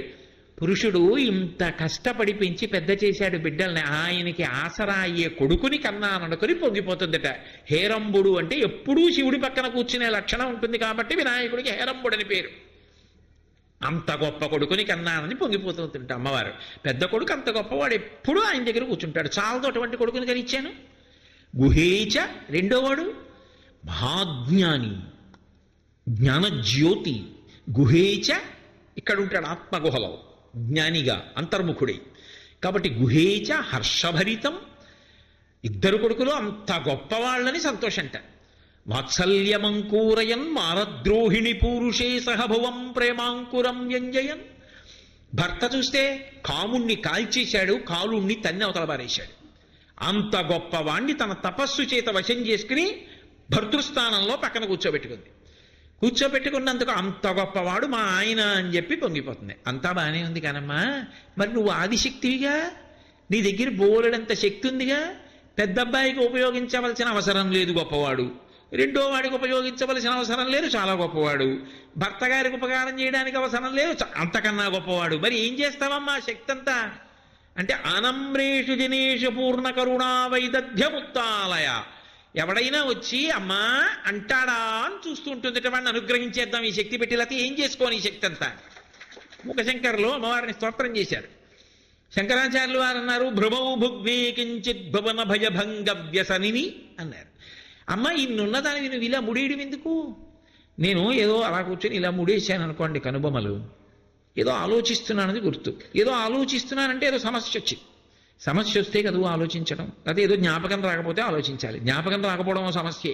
భూపసభాంతరాళ మన పుష్కళవక్షతురత్వమాజి మహాపటుశక్తియున్ యశమునందనురక్తియు ప్రకృతి సిద్ధ గుణంబులు సజ్జనాళికిన్నని తీరా సభలోకి వచ్చి కూర్చున్న తర్వాత పద్యం గుర్తు రాకపోతే వాడు బతుకు ఏమైపోతుంది పుస్తకం దగ్గర లేకుండా.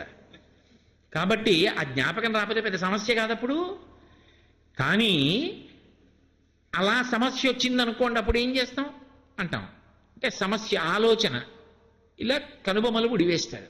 అది ఏ సమస్య కానివ్వండి, వెంటనే ఆలోచిస్తున్నప్పుడు ఇలా పెట్టి కనుబొమలు ముడిసి ఆలోచిస్తారు. అమ్మవారు కూడా ఇలా ఉంటుంది. నీకేం సమస్య ఉందమ్మా ఆలోచించడానికి, ఎందుకు వేసావు ముడి అంటే ఆవిడ ఇలా అందనుకోండి, మనం తట్టుకోలేము. ఇలా చూసిందంటే ఎదురుగుండా ఉన్నవాడు పడిపోతాడని గుర్తు. ఆవిడ ఇలా అందనుకోండి, లోకాల్లో ఏమైపోయాయని గుర్తు. ఉన్మేష నిమిషోత్పన్న విపన్న భువనావళి. మరి ఇలా అందంటే కళ్ళు కొద్దిగా మూసి ఇలా చూస్తూ ఇలా అంటారు, అంతేగాని ఇలా చూస్తూ కనుబొమలు ముడేయలేము. కొద్దిగా ఇలా విచ్చుకోకుండా చూస్తూ ఇలా ముడేసింది. దేనికోసం అమ్మ అలా ముడేశావు అంటే, అయ్యో వీళ్ళకి సమస్యలున్నాయి, ఏవో భయాలున్నాయి, వీళ్ళకి బుద్ధినిచ్చాను, అమ్మా అని నన్ను పిలవరేమిరా అని తీరుస్తాను కదా, అక్కడ ఇక్కడ తిరుగుతారేమిట్రా, నేనే తీర్చేద్దును కానీ బుద్ధినిచ్చినప్పుడు అమ్మా అనొచ్చు కదా, అంటే తీరుస్తాను కదా అని, ఏవిరా ఈ పిల్లలు ఇంత బుద్ధిహీనులైపోయారా అమ్మా అనరేరా అని మా గురించి అమ్మా ఇలా కనుబొమ్మలు ముడేసి మా భయాలు తీరుద్దామని ఆలోచిస్తున్నావా అన్నారు శంకరాచార్య గారు. కాబట్టి ఆ తల్లి కరుణాపూరిత మానసా త్రినయనీ కళ్యాణయుక్త. ఎవరంటున్నారు? హిమవంతుడివే అంటున్నాడు పిల్లని చూసి. అమ్మా ఎంత గొప్పదానివమ్మా, కరుణాపూరిత మానసా త్రినయని. 3 కన్నులతో ఉంటావు కదూ, అది ఉమ్మడి ఆస్తి శంకరుడికి అమ్మవారికి కూడా, ఇద్దరికీ 3 కన్నులు. శంకరాచార్యులు వారు ఒక విచిత్రం చేశారు. త్వయాహృత్వా వామం అపరిపరితృప్తేన మనసా అన్నారు. అమ్మవారి దగ్గరికి వెళ్ళి పక్కన కూర్చుని, అమ్మ ఏమనుకోకు నీ దొంగతనం నాకు తెలిసిందన్నారు. ఆవిడ నవ్వి, శంకరా నేను దొంగతనం చేశానండి. అమ్మ చేయలేదు. చేశావు. ఎక్కడ చేశానండి? అమ్మ శివుడు నీకు ఎంత ఇచ్చాడు శరీరంలో? సగం ఇచ్చాడు. మరి మిగిలిన సగం ఏది? కనపట్టలేదు. ఆయన సగం ఇచ్చాడు, మిగిలిన సగం నువ్వు వెతుకుపోయావు, మరి దొంగతనమేగా. ఏమిటి దాని అర్థం? గొప్ప తత్వం చెప్పారు. శంకరుడు తెల్లగా ఉంటాడు, స్ఫటిక మణినిభం. సగం శరీరం పుచ్చుకో అన్నాడు పార్వతీదేవిని. ఆవిడ సగం వచ్చింది. ఆవిడ అరుణాం కరుణా తరంగితాక్షీం ధృత పాశాంకుశ పుష్పబాణ చాపాం అని కదా, ఎర్రగా ఉంటుంది. సింధూరారుణ విగ్రహాం త్రినయనాం మాణిక్య మౌళి స్ఫురత్ తారానాయక శేఖరాం స్మితముఖీం ఆపీనవక్షోరుహాం పాణిభ్యాం అళిపూర్ణరత్నచషకం రక్తోత్పలం బిభ్రతీం సౌమ్యాం రక్తఘటస్థ రక్తచరణాం రత్నఘటస్థ రక్తచరణాం ధ్యాయేత్పరామంబికాం. అన్నీ ఎరుపే. చేతిలో ఉన్న తామరపు కూడా ఎరుపే. మాణిక్యాలతో చేసినటువంటి ఆ పాదపీఠం, ఎర్రటి చీర. ఇంత ఎర్రటి తల్లి సగానికి వచ్చి సగం శరీరం తీసుకుంది. ఇంత ఎర్రటి తల్లి సగానికి వస్తే పక్క తెలుపు మీద ఎర్ర కాంతి కొట్టేస్తుందా? కొట్టేదా? కొట్టేసింది. ఆ కొట్టేసేటప్పటికి మిగిలిన తెలుపు కనపడ్డమ్మా అనేసింది. శంకరాచార్యులు అన్నారు, నీ ఎరుపులో తెలుపు మునిగిపోయిందమ్మా, మిగిలిన సగం కూడా అపహరించేసావన్నారు. దొంగతనం కాదు, దర్శనం. ఇక్కడి నుంచి అర్ధనారీశ్వర స్వరూపాన్ని దర్శనం చేసి మన చేత చేయిస్తుంటారు శంకరాచార్యులు వారు చమత్కారంగా, సౌందర్యలహరి విన్యాసాలు. కాబట్టి అమ్మా కరుణాపూరిత మానసా త్రినయని. ఆయనకి 3 కన్నులు, ఆవిడికి 3 కన్నులు. అందుకే త్రయంబకీం అంటుంటారు. 3 కన్నులు ఉన్న తల్లి. అవి సూర్యచంద్ర అగ్నిహోత్రములు. దాని చేత లోకాలన్నిటినీ పోషిస్తూ ఉంటాయి. పేరాల భరతశర్మ గారు ఈ ఊరి వారికి అమ్మవారు స్వప్నంలో సాక్షాత్కరించి మరీ రాయించింది కొన్ని పద్యాలు. అన్న అలా రాస్తే బాగుంటుందా అని రాయడం మానేస్తే మళ్ళీ మర్నాడు కల్లో కనపడి రాయించింది ఆయనతోటి. అందులో అంటారు, ఒక్కడు ఇంగుముఖంబునను మరొక్కడు ఆరుముగాలతోడ నీ అక్కున పాలుద్రావ జగమంతయు బిడ్డలు కన్న తల్లి నేడెక్కడ నుండి చేపెదకో ఇనబింబము చంద్రబింబమున్ తక్కక నీయు రంబమునను తాల్పకయున్న అహర్నిశల్ సతీ అన్నారు. అమ్మ నీ కడుపున పుట్టిన పిల్లల్లో ఒకడికి 7 ముఖం, ఒకడికి 6 ముఖాలు. వాళ్ళిద్దరికీ ఆకలేస్తే ఇద్దరూ చెరోస్థానాన్ని పట్టుకు తాగుతూ ఉంటారు. ఒకడికి ఏనుక్కడికి ఎప్పటికి నిండుతుంది, నిండుతుంటే జీర్ణమైపోతూ ఉంటాయి, మళ్ళీ తాగుతూ ఉంటాడు. ఒకడికి 1 ముఖంతో తాగుతాడు, తిప్పి 2వ ముఖం, 6వ ముఖం వచ్చేటప్పటికి మళ్ళీ 1వ ముఖం. ఇంకా మేమెప్పుడమ్మా కడుపు నింపుకునేది? తల్లివి కదా, మేము బిడ్డలంగాం అంటామేమోనని సూర్యచంద్రుల్ని స్తనాలుగా చేసుకుని లోకాలన్నింటికి ఆహారం ఇచ్చి పోషిస్తోందట అన్నపూర్ణగా. అటువంటి తల్లివి కదూ. కాబట్టి త్రయంబకి 3 కన్నులుండి లోకములను పోషణ చేస్తున్న తల్లివి. కాబట్టి కరుణాపూరిత మానస త్రినయనీ కళ్యాణయుక్త నిశాచర దర్పోన్నత సంహరీ సదమలా చండార్చిని యోగిని తరుణి ఆగమవందిత భగవతి తల్లి జగన్మోహిని. అందులో ప్రతి మాటకి వ్యాఖ్యానం చేస్తూ వెడితే ఎన్నాళ్ళు పడుతుంది, అయ్యే పని అది. కాబట్టి తరుణి ఆగమవందిత, వేదముల చేత నమస్కరింపబడేటటువంటి తల్లి హిమవంతుడి దగ్గరికి వచ్చి ఏమీ తెలియనట్టు ఇలా కొట్టి బుజ్జి బుజ్జి చేతులతోటి నాన్నగారండి నాన్నగారండి గాజులు నాన్నగారండి అని అడిగితే నిజంగా కళ్ళల్లోంచి ఆనంద భాష్పాలు వచ్చి అమ్మా నీకు తండ్రిని అయ్యానా. ఏ ఇంట ఆడపిల్ల పుట్టినా అంతేనండి, ఆడపిల్లది మనవరాలైనా అంతే. నాన్నకి తాత ఇంకా ముద్దు. ఎందుకో తెలుసా, పరమేశ్వరుడిచ్చినటువంటి ఒక గొప్ప కానుక. పరమేశ్వరుడు మనుష్యునకు 2 గొప్ప కానుకలు ఇస్తాట. ఏమిటి అంటే, ఏదో ఓ 55 ఏళ్ళు వచ్చేసాయి అనుకోండి, ఇంటి వరండాలో నించుంటాడు. తన పిల్లలు చదువుకున్నబడే పిల్లలు వెనక సంచులు వేసుకుని పరిగెత్తుకొస్తుంటారు. చటుక్కున తన పిల్లలు గుర్తొస్తారు. నా పిల్లలు కూడా ఇలాగే పరిగెత్తుకుంటూ ఇంటికి వచ్చేవారు. ఆ బయట చెప్పులు ఇప్పి పరిగెత్తుకొచ్చి పలహారం తినేవారు. మళ్ళీ ఎక్కడికో పరిగెత్తుకుంటూ వెళ్ళిపోతుండేవారు. నాన్నగారండి నాన్నగారండి అని వెంట పడేవారు. ఆ రోజులు వేరు. ఇద్దరు పెద్దవాళ్ళు అయిపోయారు. వాడికి పెళ్ళి అయిపోయింది, దానికి పెళ్ళి అయిపోయింది. ఎక్కడో వాళ్ళ సంసారాలు వాళ్ళవి. ఇంకా రోజులు వస్తాయా అనుకుంటాడు. అలా వాడు బెంగ పెట్టుకుంటాడేమోనని మళ్ళీట తన పోలికలతోటో తన కొడుకు పోలికలతోటో మళ్ళీ ఇంకొకడిని ఇస్తాట పరమేశ్వరుడు, తాతని చేసి. అప్పుడంటే ఆఫీస్కి వెళ్ళాలి, ఇప్పుడు అది లేదు. కూర్చుని చక్కా మనవడితో ఆడుకుంటుంటాడు. మనవడితో ఆడుకోవడంలో తాతగారికి ఐశ్వర్యము ఆయుర్దాయము ఉంది. ఎంత శాంతి పొందుతాడో, ఎంత ఆనందపడిపోతాడో తాత. రెండోది పరమేశ్వరుడిచ్చే గొప్ప కానుక ఏమిటంటే అల్లుడితో కలిసి భోజనం. కొడుకు వచ్చాడనుకోండి, కొడుక్కి ఇష్టమైంది వండి పెడుతుంది. కొడుకే అంటాడు నాన్నగారండి ఆ దుంపలు మీరు తినకండి నాన్నగారండి మీకు మంచిది కాదు అంటాడు. కొడుకుతో చెప్పించుకోవడం బాగుంటుందా, నేను కొడుకు దగ్గర తినలేడు. కానీ అల్లుడు గారు భోజనానికి వచ్చారనుకోండి, రోజు వండేవి ఎందుకు వండుతుంది, ఇంకో 2 వండుతుంది. కాస్త పాయసం వండుతుంది, ఓ 2 బూరెలు వండుతుంది. వండి అల్లుడు గారు మామగారు కలిసి భోజనం చేస్తున్నారనుకోండి, ఈయనకి బూరి వేయకుండా ఆయనకి బూరి వేసి ఊరుకుంటే బాగుంటుందా? వేస్తే తినేస్తాడు, తినేస్తే ఆరోగ్యం పాడవుతుందేమో అని భయం ఉంది. అయినా ఇంకొక బూరేవాయ్ అంటాడు. ఎందుకని? అల్లుడు గారు ఎదురు అంటుంది. వేవాయ్ అంటాడు. అల్లుడు గారు ఎదురుకుంటే కాదని ఎలా అంటుంది, వేస్తుంది, తినేయచ్చు. అల్లుడితో భోజనం ఒక పెద్ద కానుక, మనవడితో ఆడుకోవడం ఒక పెద్ద కానుక. ఈశ్వరుడు ఇచ్చేటటువంటి గొప్ప వరాలు. దానికి తాతని దూరం చేయడం అన్యాయం. కాబట్టి కరుణాపూరిత మానసాత్రినయనీ కళ్యాణయుక్త నిశాచర దర్పోన్నత సంహరీ సదమలా చండార్చిని యోగిని తరుణి ఆగమవందిత భగవతి తల్లి జగన్మోహిని. ఆగమవందిత, వేదముల చేత నమస్కరింపబడేటటువంటి తల్లి. ఆ తల్లి పాదపీఠం మీద పాదాలు పెట్టి కూర్చుంటే ఆవిడ పాదముల మీద ఎర్రటి కుంకం చుక్కలుంటాయిట. ఎక్కడవి అంటే శృతి సీమంత సింధూరీకృత పాదాబ్జధూళిక అని వ్యాసుడు. వేదమాత వచ్చి తన తల తగిలేటట్టుగా ఇలా నమస్కరిస్తే ఇక్కడ పెట్టుకున్న బొట్టు సింధూరం ఆవిడ యొక్క పాదముల మీద ముద్రగా పడుతుంది. వేదమాత చేత నమస్కరింపబడినటువంటి పాదములు కలిగిన తల్లివి. చిన్ని చిన్ని పాదాలతో గజ్జల పట్టాలు పెట్టుకుని ఏమీ తెలియని దానిలా నా దగ్గరికి వచ్చి ఆ చిట్టి చిట్టి చేత్తో ఇలా పట్టుకుని లోకాలని ఇలా అనుగ్రహించగలిగిన దానివి. ఏమీ తెలియని దానిలా తాత పక్కి పట్టు లంగా కావాలనో లేకపోతే నాన్న పక్కి అంటే నిజంగా ఈ పద్యాలు ధారణలో ఉన్నాయనుకోండి, వాడు హిమవంతుడైపోతాడు. ఏమి ఆనందపడిపోతాడు. నా తల్లి జగన్మాత ఇలా అడుకుంటోంది నా ఇంట, పొంగిపోడు. కాబట్టి హిమవంతుడు నిజంగా జగదంబ పుట్టింది కడుపున. ఆయనకి స్ఫురణకు వస్తుంటుంది, నా తల్లి అనుగ్రహించి ఇలా పుట్టింది, అంతలో మాయ కప్పుతూ ఉంటుంది. ఎంత ఆనందపడిపోయి ఉంటాడు. అసలు ఆ ఒక్క ఘట్టాన్ని ఎంత వర్ణించారో. ఆ మేనకా హిమవంతులిద్దరూ పార్వతీదేవితో ఆడుకున్న ఆటలు, వాళ్ళు పొందినటువంటి ఆనందం అద్భుతంగా ఎంత గొప్పగా వర్ణించారు.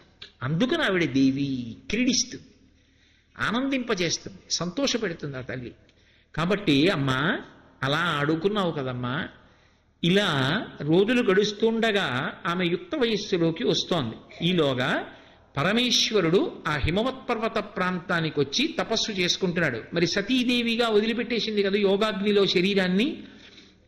ఆయన తపస్సమాధి ఎందున్నాడు. హిమవత్ పర్వత ప్రాంతం తపస్సుకి మహా అనుకూలమైనటువంటి ప్రాంతం. అందుకే ఇప్పటికీ తపస్సు చేసేటటువంటి వాళ్ళందరూ కూడా హిమవత్ పర్వత ప్రాంతానికి వెళుతూ ఉంటారు ఎక్కువగా. అందుకే హరిద్వార్ అంటారు. అక్కడి వరకు మానవ భూములు, మనుష్యులు నివసించేవి. ఇంకక్కడి నుంచి దేవతా భూములు. లేవని మీరు అనుకోకండి, లోకంలో ఉన్నాయి, మనం చూడలేదు కాబట్టి లేవనకూడదు. నేను మీతో మనవి చేశానే, శ్రీశైలం పబ్లిక్ రిలేషన్స్ ఆఫీసర్గా పనిచేశారు చక్రవర్తి గారని. వారు మల్లెల తీర్థమని ఇప్పటికీ శ్రీశైలంలో ఉంది. ఆ మల్లెల తీర్థానికి వెళ్ళడమే చాలా కష్టం. నిజంగా మల్లెలు బుట్టతో ఉంపేస్తే ఎలా పడతాయో అలా పడుతుంది పైనుంచి జలపాతం. అక్కడికి వెడుతున్నప్పుడు ఏ మాత్రం అపవిత్రంగా వెళ్ళినా పట్టేస్తాయి తేనెటీగలు. ప్రతి వారి దగ్గరికి వస్తాయి. మెట్లు దిగి వెడుతున్నప్పుడు జుమ్మని వస్తాయి. కొన్ని మెట్లు దిగేటప్పటికి వచ్చి చుట్టూ చేరి వాసన చూస్తాయి. తేడా ఉందా ఇక పైకి ఎక్కడ కుట్టి పడగొట్టేస్తాయి. తేడా లేదా వదిలిపెట్టేస్తాయి. మేము దాదాపు 200 పైచిలకు మంది అందరం స్నానాలు చేసి మల్లికార్జునుడి మీద భ్రమరాంబ మీద భారం వేసి ఒకప్పుడు మల్లెల తీర్థానికి వెళ్ళాం. వెళ్ళి అందరం మెట్లు దిగుతున్నాం. కిందకి దిగుతుంటే మానవ శేషని చాలా బాగా భజన చేస్తాడు. ఆయన డప్పు కొట్టుకుంటూ నామం చెప్తూ దిగుతున్నాడు. కొంచెం దూరం దిగాం, వచ్చేసాయి తేనెటీగలు. మా గోపాలకృష్ణ గారి నాయకత్వంలో వెళ్ళిందే. వచ్చి అందరి దగ్గరికి వచ్చి వాసన చూసాయి, వెళ్ళిపోయి. వీళ్ళ దగ్గరికి మాత్రం గుంపులు గుంపులు వచ్చేసాయి. ఇంతలో ఎవరో తెలిసిన అతను పరిగెత్తుకొచ్చాడు అదృష్టవశాత్తు. ఏమండి, ఇక్కడ వెళ్ళేటప్పుడు డప్పు కొట్టడం, గట్టిగా మాట్లాడడం చేయకూడదు, మౌనంగా వెళ్ళాలని వెంటనే ఆపేశారు. వెళ్ళిపోయి అడవిలోకి అందరం వెళ్ళి ఆ మల్లెల తీర్థం చూశాం. ఆ పైనుంచి పడుతుంటుంది, మల్లెలు బుట్టలతో వంపినట్టు పడిపోతుంది నీరు. తెల్లగా కింద శివలింగం ఉంటుంది, ఆ శివలింగం మీద పడతాయి వచ్చి. అక్కడ చంద్రావతి కూర్చుని మల్లె పూలతో పూజ చేసింది అంటారు. అందుకే ఇప్పటికీ మల్లెపూల్లాగే పడుతుంది మల్లెల తీర్థం అని. అటువంటి చోట చెట్లు ఎగిరి వెడుతుంటాయి. శ్రీశైల శృంగే వివిధ ప్రసంగే శేషాద్రి శృంగే సదా వసంతం తమర్జునం మల్లిక పూర్వమేనం అంటారు శంకరాచార్యులు వారు శ్రీశైలం గురించి యోగతారావళిలో. నాతో అప్పుడు ఆ చక్రవర్తి గారు చెప్పారు, నేను ఒకప్పుడు ఇక్కడికి వచ్చినప్పుడు చెట్టు ఎగిరి వెళ్ళిపోతుంటే చూశానండి, పరమసత్యం ఇక్కడే ఎగరడం చూశాను అని చెప్పారు. మనం చూడలేదని అబద్ధాలు అనకూడదు, దోషం అది. ఆ దేశ సంస్కృతిని నాశనం చేసేయకూడదు. ఇంత గొప్ప వేదభూమి, ఇంత పవిత్ర భూమి, శంకరాచార్యులు వారికి ఏం కర్మ? అక్కర్లేని విషయాలు ఎందుకు మాట్లాడతారు? ఒక స్తోత్రం చదవకుండా, ఓ స్తోత్ర వ్యాఖ్యానం చదవకుండా, ఈ దేశ వైభవం చదవకుండా, ఈ దేశం ఎంత గొప్పదో తెలుసుకోకుండా చౌకుబారుగా మాట్లాడకూడదు. అది దోషభూయిష్టం. దేశ సంస్కృతిని, దేశ గౌరవాన్ని నాశనం చేస్తాయి అటువంటి మాటలు. ఒకటి ఉంది అన్నప్పుడు దానికి ప్రమాణం ఉన్నది. శ్రీశైలం నుంచి అంత గొప్పగా చెప్పారు. శ్రీశైలమునందు మనసు తేలికగా లయమైపోతుందని శంకర భగవత్పాదులంతటి వారు నిర్ధారించారు. అసలు శంకరాచార్యుల వారు క్షేత్రం పేరెత్తరెక్కడ. అటువంటిది శివానందలహరి చేస్తే ఖచ్చితంగా మధ్యలోకి వచ్చేటప్పటికి 100 శ్లోకాల్లో 50వ శ్లోకం దగ్గరికి వచ్చేటప్పటికి సంధ్య మధ్యలోకి వచ్చింది కాబట్టి శ్రీశైలం చెప్పారు. సంధ్యారంభ విజృంభితం శృతిశిరస్థానాంతరాధిష్ఠితం సప్రేమ భ్రమరాభిరామమ సకృత్సద్వాసనాచోభితం భోగీంద్రాభరణం సమస్త సుమన పూజ్యం గుణావిష్కృతం సేవే శ్రీగిరిమల్లికార్జున మహాలింగం శివాలింగితం. ఇది కొంచెం బాధాకరమైన విషయం. ప్రపంచ దేశాలన్నీ సంస్కృతిలో వాళ్ళకి ఏదైనా ఒక చిన్న విషయం ఉంటే ఇది మా సంస్కృతి, ఇది మా గొప్పతనం అని చెప్పుకుని తిరుగుతున్న రోజుల్లో మన దేశంలో మనకింత సంస్కృతి వైభవం ఉండి గొప్పతనం ఉన్నటువంటి తపోభూములు, యోగ భూముల గురించి అవలా ఉంటాయా అని మనం మాట్లాడడం, మన సంస్కృతిని మనం పాడు చేసుకోవడం, చిన్నతనం చేసుకోవడం, చిన్నబుచ్చుకోవడం మార్చుకోవలసిన విషయమేమో అని చెప్పి ఎందుకో ఆర్తితో అప్పుడప్పుడు నాకు అనిపిస్తుంది. ఒకవేళ నా ఆలోచన దోషమైతే మన్నింపబడేదనుగాక. కాబట్టి అదిగో అటువంటి క్షేత్రములు, అవి దేవభూములు. హరిద్వార్ తర్వాతంతా దేవతలు సంచరించేటటువంటి భూములు. అందుకే కొన్ని చోట్ల ప్రవేశించడం సాధ్యం కాదు. ఇప్పటికీ దైవీత్వం ప్రకటనమవుతూ ఉంటుంది. బదరీనాథ్లో సున్నా కన్నా కిందకి వెళ్ళిపోతుంది. ఒకప్పుడు శృంగగిరి పీఠాధిపతులు ఇలా అభిషేకం చేద్దామంటే గడ్డైపోయింది మంచు, అయినా చేశారు. మరి నియమం అటువంటిది. పీఠాధిపతి ప్రధాన నియమం శృంగేరిలో చంద్రమౌళీశ్వర అభిషేకమే. అటువంటి ప్రాంతంలో ఇక ఎవరు ఉండలేరని చెప్పి కొన్ని నెలల పాటు గుడి తలుపులు మూసి వచ్చేసే ముందు అఖండ దీపం పెట్టి నెయ్యి వేసి వచ్చేస్తారు. అన్నీ గడ్డైపోతాయి, దీపం మాత్రం మళ్ళీ తలుపులు తీసేటప్పటికి వెలుగుతూనే ఉంటుంది. ఇంకా అంతకన్నా ప్రమాణం ఏముంటుందండి లోకంలో? మొన్ననే కదా నేను శ్రీకాళహస్తి గురించి చెప్పా. లేపాక్షి విదేశీయులు ఒకప్పుడు స్తంభం కదిపారు. ఆ వ్రేలాడుతున్న స్తంభం మీద గుడిలా ఉంటుందని. దేవాలయం అంతా కదిలింది. అంత గొప్ప శాస్త్రవేత్తలు ఒకప్పుడు, కానీ అన్నిటినీ దేవాలయపరం చేసి సంస్కృతిని నిలబెట్టారు. కాబట్టి అటువంటి దేవభూములు కనుక శంకరుడంతటి వాడు అక్కడ తపస్సు చేస్తున్నాడు. ఆయన వచ్చి తపస్సు చేసుకుంటున్నాడన్న విషయం హిమవంతుడికి తెలిసి ఆయన పరమ సంతోషాన్ని పొందాడు.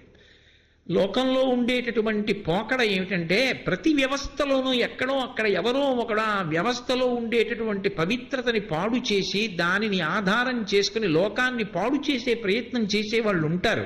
కానీ దానివల్ల విధానమే దోషము అనడం మాత్రం మంచిది కాదు కదా. మహాత్ములు ఉంటారు, మహాత్ముల్లా నటించే వాళ్ళు ఉంటారు. సంప్రదాయం ఏమిటంటే పెద్దలైనటువంటి వారిని సేవింపచేస్తారు. ఏదో వారు పూజ చేసుకుంటున్నారు అనుకోండి, ఇంట్లో ఓ పెళ్లి కాని ఆడపిల్ల ఉందమ్మా, ఆయన పూజ చేసుకుంటున్నారు, ఆయనకి కాసిన నీళ్లు పెట్టు, అభిషేకానికి ఈ పువ్వులు పట్టుకెళ్ళి పెట్టు. ఎందుకంటే మహాత్ముల సేవ చేస్తే వారు సంతోషించి ఆశీర్వచనం చేస్తారు. వారికి ఏం కావాలి ఇంకంతకన్నా? వారేం తాంబూలాలు కోరుకుంటారా, బట్టలు కోరుకుంటారా, ఏం కోరుకుంటారు? చిన్న పిల్ల పువ్వులు కోసి తెచ్చిపెట్టిందే, స్నానం చేసి నీళ్లు తెచ్చిపెట్టిందే అని ఆనందించి, అమ్మా ఉత్తరోత్తరాభివృద్ధిరస్తు, సత్సంతాన ప్రాప్తిరస్తు, ఏంటి ఏదో మంచి చక్కటి నీకు వరుడు వచ్చుగాక అన్నట్లుగా ఆశీర్వచనాలు చేస్తే దాని వలన ఆ పిల్ల జీవితం బాగుంటుంది. మహాత్ముల యొక్క ఆశీర్వచనం అంగరక్ష కనుక. హిమవంతుడు అదే చేశాడు. అందుకే హిమవంతుడు కూడా తన కుమార్తె అని కదూ అనుకుంటున్నాడు పార్వతీదేవిని. ఆవిడ మాయ, దేవి క్రీడిస్తూ ఉంటుంది. అందుకని ఈవిడ్ని తీసుకుని శంకరుడి దగ్గరికి వెళ్ళాడు. అవధా ఈశ్వర విన్నపంబు మదిలో నాలింపు. శంకర, నేను చేస్తున్నటువంటి విజ్ఞాపనని వినండి. ఈ యువిదన్ మీ యొద్ద పెట్టిపోయెదను, ప్రీతిన్ మిమ్ము సేవించుడెన్. ఈమెను మీ దగ్గర ఉంచుతాను. ఈమె ప్రీతితో మీకు సేవలు చేస్తూ ఉంటుంది. ఈమె ఏమైనా పొరపాటున తెలిసి కానీ తెలియక కానీ అపరాధములు చేయవచ్చు, కానీ పెద్ద మనస్సుతో ఆ అపరాధములను మన్నించండి. తెలియని పిల్ల కదూ, చిన్న పిల్ల కదూ, ఆమె జీవితం బాగుండాలని మీకు కొద్దిగా సేవ చేసి పెడుతుందని ఇక్కడ విడిచిపెడుతున్నాను. మీరు తపస్సు చేసుకుంటున్నారు కదూ, ఆమె చిలికెత్తెలతో కలిసి ఉంటుంది. దో వేళపట్టున పువ్వులు అందిస్తుంది, ఆ వేళపట్టును తీసుకొచ్చి నీళ్లు పెడుతుంది, కానీ చిన్నతనం కదూ. అందుకని ఒక్కొక్క రోజున సరిగా వేళపట్టును చేయకపోవచ్చు, కానీ కోపం పెట్టుకోకండి అని అవధా ఈశ్వర విన్నపంబు మదిలో నాలింపు. ఈ విదారత్నము పెట్టిపోయేదను మీ వద్దన్, సంప్రీతిని మీకు సేవించడం. ఈమె మిమ్మల్ని సేవిస్తుంది. ఒకవేళ ఏదైనా పొరపాటు వస్తే మాత్రం మన్నించండి అని చెప్పి ఆమెను అక్కడ ఉంచి హిమవంతుడు ఇంటికి వెళ్ళిపోయాడు. ఆ తల్లి శంకరుణ్ణి సేవిస్తోంది చెలికత్తెలతో కలిసి. ఈలోగా ఇంద్రుడికి తొందర కలిగింది. ఎందుకని? నిన్న మీకు చెప్పాను, వజ్రాంగుడు ఆయనకి బ్రహ్మగారి చేత ఇయ్యబడినటువంటి వరాంగి యొక్క కోరికను అనుసరించి బ్రహ్మగారి గురించి తపస్సు చేసి తారకాసురుడిని కన్నాడు. తారకాసురుడు పుట్టినప్పుడే లోకములో దుశ్శకునములు కనబడ్డాయి. ఆ తారకాసురుడు తన పొందినటువంటి తపోబలం చేత లోకములనన్నిటినీ పీడిస్తున్నాడు. ఎవరికైనా ముందు ఏముందండి, చావు లేదనేటప్పటికీ స్వర్గలోకాన్ని ఆక్రమిస్తారు. భోగం అనుభవిద్దాం ఇంక ఈ శరీరంతో. శరీరం ఉంటే కదా భోగం, అందుకని చావు ఉండకూడదంటారు. ఎందుకంటే భోగం అనుభవించాలని. జ్ఞాని శరీరం ఉండాలండవు, ఎందుకంటే ఆత్మ నేను కాబట్టి ఉంటే ఎంత ఊడిపోతే ఎంత అంటాడు.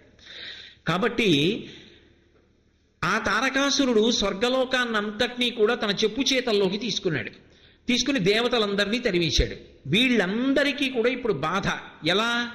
తారకాసురుడు సంహరింపబడాలి అంటే పార్వతీదేవికి పరమశివుడికి కుమారుడు కలగాలి. ఎందుకని? తారకాసురుడు వరం అడిగాడు.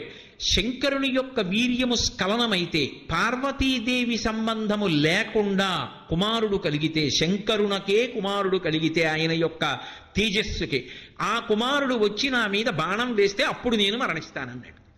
మరి పార్వతీ పరమేశ్వరుల యొక్క దాంపత్యంలో ఆమె తప్ప ఆయన యొక్క తేజస్సు కదిలేటట్టుగా చెయ్యగలిగిన వాడెవరు?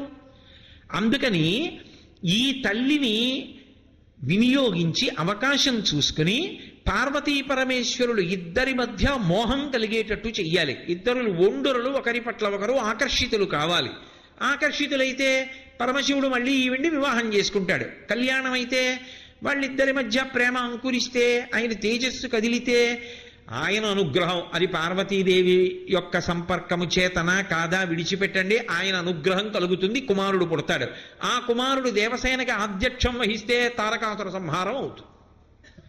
కాబట్టి ఇప్పుడు వీళ్ళందరూ కూడా తొందరపడ్డారు. ఎలాగైనా సరే శంకరుడికి పార్వతీదేవి యందు అనురక్తి కలగాలి, ఆమెని కామంతో చూడాలి అని వాళ్ళ కోరిక. ఆయన తపస్సు ఎందున్నాడు. ఆమె ఏమీ తెలియని పిల్లల ఒక కన్య, తండ్రి అదుపులో ఉన్నటువంటి కన్య ఎంత పవిత్రమైనటువంటి జీవనం చెయ్యాలో అంత పవిత్రమైనటువంటి జీవనాన్ని ఆమె చేస్తూ ఏమీ తెలియని దానిలా ఆమె ప్రవర్తిస్తోంది. అందుకని ఆయన మన్మధుణ్ణి పిలిచాడు.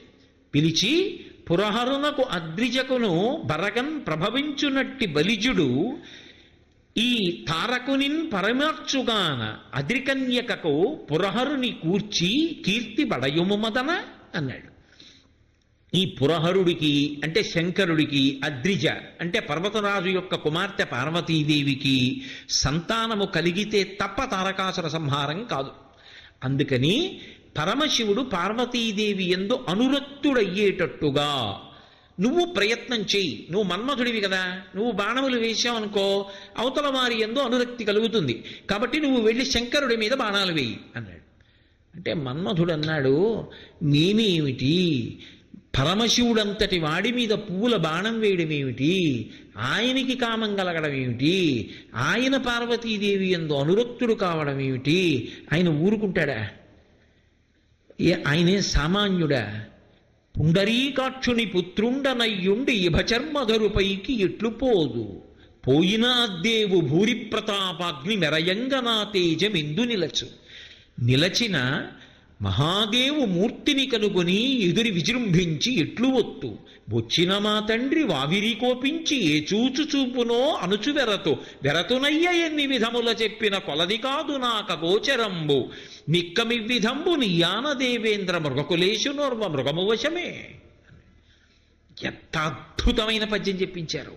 మన్మధుడు అన్నాడు, ఆయనేం తొందరపడి వెళ్ళిపోలేదు. పుండరీకాక్షుని పుత్రుండనయ్యుండి ఇభచర్మధరుపైకి ఎట్లు పోదు. నేను శ్రీ మహావిష్ణువు యొక్క కొడుకుని, మనసిజుడని పేరు, ఆయన మనస్సులోంచి వచ్చాడు. కాబట్టి నేను శ్రీ మహావిష్ణువు యొక్క కుమారుణ్ణి, విష్ణువు యొక్క కుమారుడనయ్యుండి పరమశివుడి మీదకి యుద్ధానికి వెళ్ళనామే.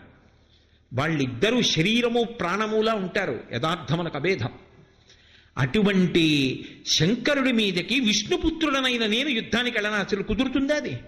పుండరీకాక్షుని పుత్రుండనయ్యుండి ఇభచర్మధరుపైకి ఎట్లు పోదు, పోయినా దేవు భూరి ప్రతాపాగ్ని మెరయంగా నా తేజమెందు నిలచు. ఆయనెక్కడా, నేనెక్కడా? ఆయనే నిలబడితే ఆయన తేజస్సుతో ఏ సామాన్యమైనటువంటి స్వరూపం ఆ యుద్ధం వచ్చి నిలబడితేది. ఓం నమో భగవతే సదాశివాయ సకలతత్వ విదూరాయ సకల లోకైక కర్త్రే సకల లోకైక హర్త్రే సకల లోకైక సంహర్త్రే సకల లోకైక సాక్షిణే సకల లోకైక గురవే సకల జగద భయంకరాయ శశాంక శేఖరాయ శాశ్వత నిజావాసాయ నిరావాసాయ నిరాభాసాయ నిరాతంకాయ నిష్కలంకాయ నిష్ప్రపంచాయ నిర్ద్వంద్వాయ నిస్సంగాయ నిర్మమాయ నిర్మలాయ నిర్గుణాయ నిరుపమ విభవాయ నిత్యశుద్ధ బుద్ధ పరిపూర్ణ సచ్చిదానందాద్వైత పరమ ప్రకాశాయ పరమతేజో ప్రకాశాయ అని ఆయనే కాని ఉవ్వెత్తున లేచి నిలబడి ఆయుధములనన్నిటినీ పట్టుకుని వీరభద్రావతారంతో నిలబడ్డాడనుకోండి. మహాభైరవ, కాలభైరవ, ప్రచండ భైరవుడు కింద నిలబడితే ఆయన ముందు నిలబడగలిగిన వాడు ఎవడుంటాడు? కాబట్టి ఆయనతో నేను యుద్ధం చేయనా? అది సాధ్యం అవుతుందా? ఇభచర్మధరుపైకి ఎట్లు పోదు, పోయిన అద్దేవు భూరి ప్రతాపాగ్ని మెరయంగా నా తేజమెందు నిలతు. నిలచిన ఆ మహాదేవు మూర్తిని కనుగొని ఎదిరి విజృంభించి ఎట్లు ఒత్తు. అసలు నిజంగా నేను ఆయన మూర్తి అలా పెరిగిపోయి నిలబడితే చూసి తట్టుకుంటానా? తట్టుకుని నిలబడ్డాననుకో, ఇంక తిరిగి వస్తానా యుద్ధం చేస్తే? ఇక రావడం కల్లా తిరిగి రాను. ఆయన పాశుపతాస్త్రం ఉన్నవాడే, ఆయన బాణానికి నేను తట్టుకుంటానా? వెనక్కి రాను. ఒకవేళ వచ్చాను అనుకో, పరమశివుణ్ణి గెలిచాను, ఆయనకి కామం కలిగేట్టు చేశాను. తిరిగి వస్తే వచ్చిన మా తండ్రి వావిరి కోపించి ఏ చూచు చూచునో అదచు వెరతు. నేను ఇంట్లోకి వస్తుంటే మా నాన్నగారు శ్రీ మహావిష్ణువు గుమ్మం దగ్గర నిలబడి శంకరుడి మీద బాణం వేశావా, వేసి ఆయనకు కామం కల్పించావా అని ఆయన నా వంక ఇలా చూస్తే నేను తట్టుకుని గుమ్మం దాటడమే. వెరతునయ్య ఎన్ని విధముల చెప్పిన, నువ్వు ఎన్ని మాటలు చెప్పు నాకు భయమే. వెరతునయ్య ఎన్ని విధముల చెప్పిన కొలది కాదు నాకు గోచరంబు. ఇదేం చిన్న పని కాదు. నువ్వు నన్ను నిష్కారణంగా పంపిస్తున్నావు, ఈ పని అవ్వదు, నిష్కారణంగా పోతాను నేను. మృగకులేషునోర్వ మృగము వశమే. ఎక్కడైనా లోకంలో జింక సింహం మీద యుద్ధానికి ఎడుతుందయా? అవలీలగా పంజాతో కొట్టేస్తుంది. ఆయన పంచాస్య, 5 ముఖములు ఉన్నవాడు, సజ్జోజాత అఘోర తత్పురుష వామదేవ ఈశానములని.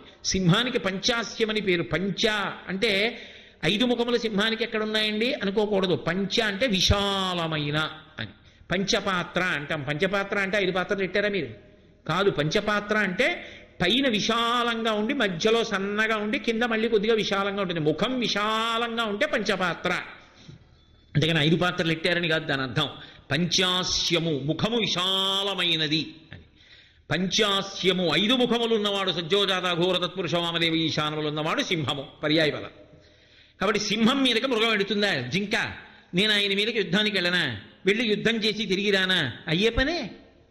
అంటే ఆయన అన్నాడు, పొందుగాని పనికి పొమ్మందు నీ నిన్ను ఇంత చింత పనికి ఆలోచనలు ఎలా? అసలు అది జరిగే పని కాకపోతే నేను పంపిస్తానయ్యా? ఎందుకు ఇంత ఆలోచన చేస్తున్నావు? నువ్వు తప్పకుండా వెళ్ళు. తారకాసురు బాధమాంపి కీర్తి బడయుమయ్య.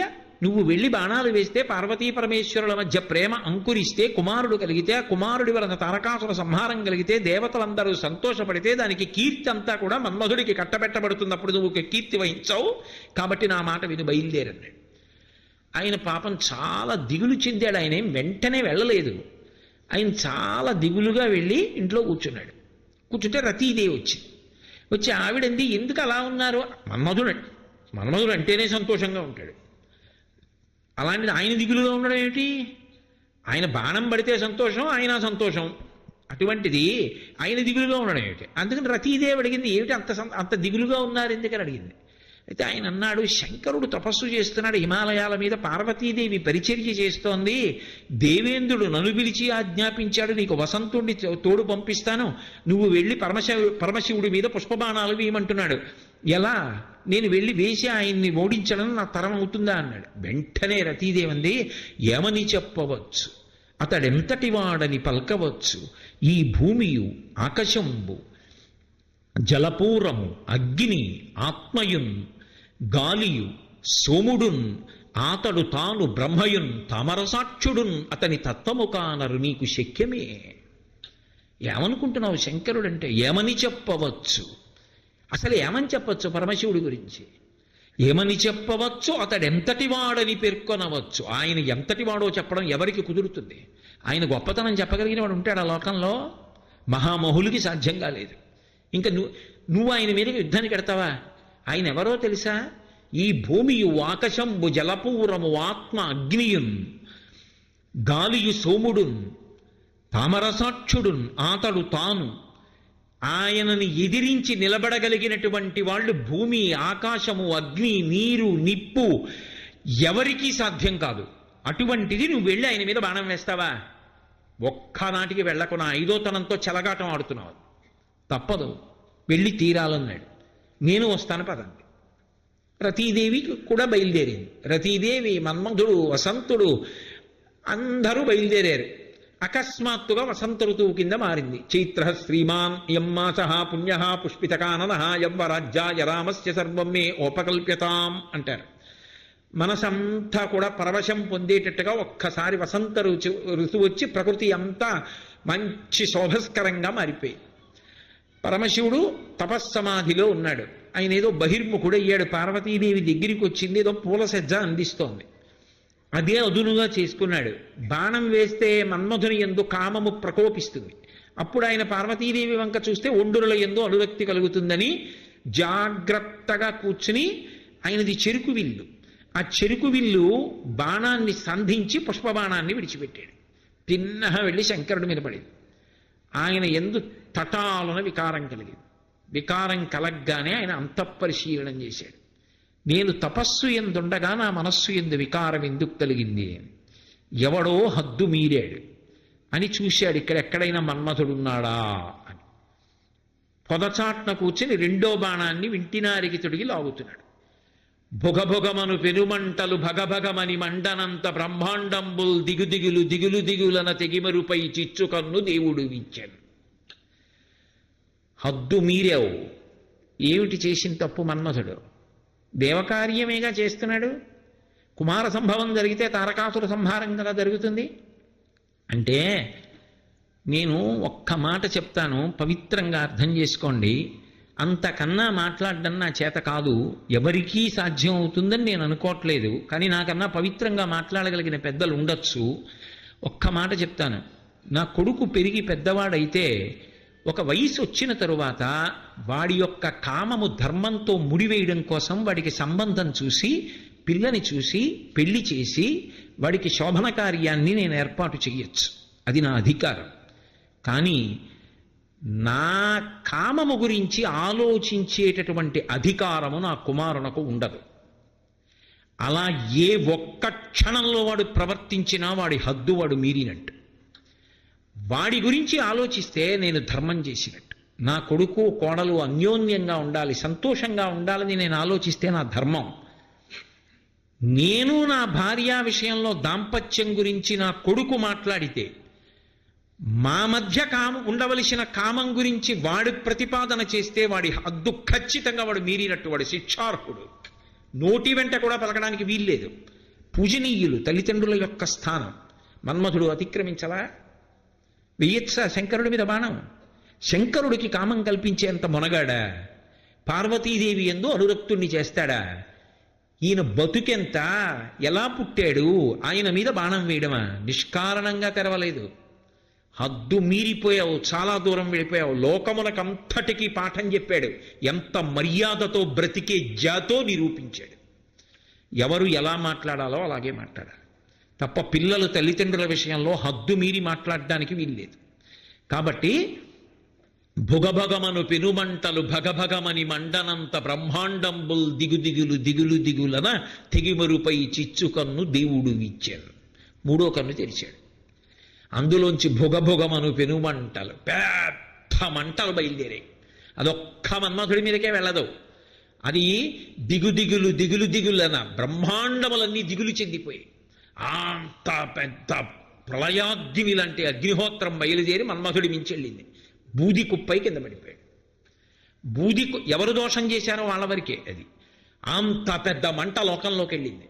అయ్య బాబోయ్ శంకరా అనుగ్రహించమని అడిగారు. బడబాగ్నిగా సముద్రంలో ప్రవేశపెట్టాడు. అది సముద్రంలోకి వెళ్ళిపోయింది. అగ్ని ఇప్పటికీ జీవజాతాన్ని తింటూ సముద్రంలో ఉంటుంది అని బడబాగ్ని అంటారు. అటువంటి అగ్నిహోత్రాన్ని సముద్రంలో పెట్టి లోకములను రక్షించాడు. నిగ్రహానుగ్రహ సమర్థుడు. కోపం అంటే అర్థం లేని కోపం ఉండదు ఆయనకి. ఎవరు దోషం చేశారో వాళ్ళ వరకే. మన్మథుడు బూది కుప్ప అయిపోయాడు. వసంతుడు పారిపోయాడు. అప్సరసలు మాయమైపోయారు. దేవతలు తప్పుకున్నారు. ఇంద్రుడు కన్ను తెరిచి కన్ను చూసేటప్పటిగా కళ్ళేడు. పార్వతీదేవి దూరంగా జరిగిపోయింది. శంకరుడు తపస్సులోకి వెళ్ళిపోయాడు. ఏడుస్తున్నది రతీదేవి ఒక్కతే. పాపం చెప్పింది వద్దని. ఆయన ఏం మనస్ఫూర్తిగా వెళ్ళలేదు, రాజశాసనమని వెళ్ళాడు. అందుకే ఎవరిని ఎలా వినియోగించుకోవాలో తెలియనటువంటి ప్రభువు కింద పనిచేయడం పరమ బాధాకరమైన విషయం. కాబట్టి ఎప్పుడైతే మన్మథుడు బూది కుప్పగా పడిపోయాడో రతీదేవి ఏడ్చింది. తల్లులు పుణ్యగేహినులు తండ్రులు పుణ్యజనంబులంచు నా ఉల్లమునందునే తలంతు ఓ సురగేహినులారా మీరు నా తల్లులు ధర్మపు నోముల దాన మీ అల్లుని తెచ్చి ఇచ్చినన్మరల ఎదవచేయరే మీకు మృక్కెదన్. ఐదోతనం గురించి ఆడది అంత ప్రాకులాడుతుంది. ఇది ఈ మాట పురుషుడు అనడు. ఏ పురుషుడు కూడా తన చేతిలో నేను వెళ్ళిపోవాలండవు. కానీ స్త్రీ మాత్రం ఓ మాట అంటుంది, ఆయన చేతిలో వెళ్ళిపోవాలంటే అంటుంది. మీరు చూడండి, పెళ్లికి ముందు నోచే నోములు వ్రతాలు అన్నీ ఎందుకంటే అనుకూలమైన భర్త కోసం. మనసెరిగి లాలించి ప్రేమగా చూసుకుంటే చాలు. ఎంత సుఖపెట్టాడు, ఎన్ని ఇళ్ళు కట్టాడు, ఎన్ని చలవరాతి మేడలు కట్టాడు, ఎన్ని వాహనాలు ఎక్కించాడు వాళ్ళు కోరుకోరు.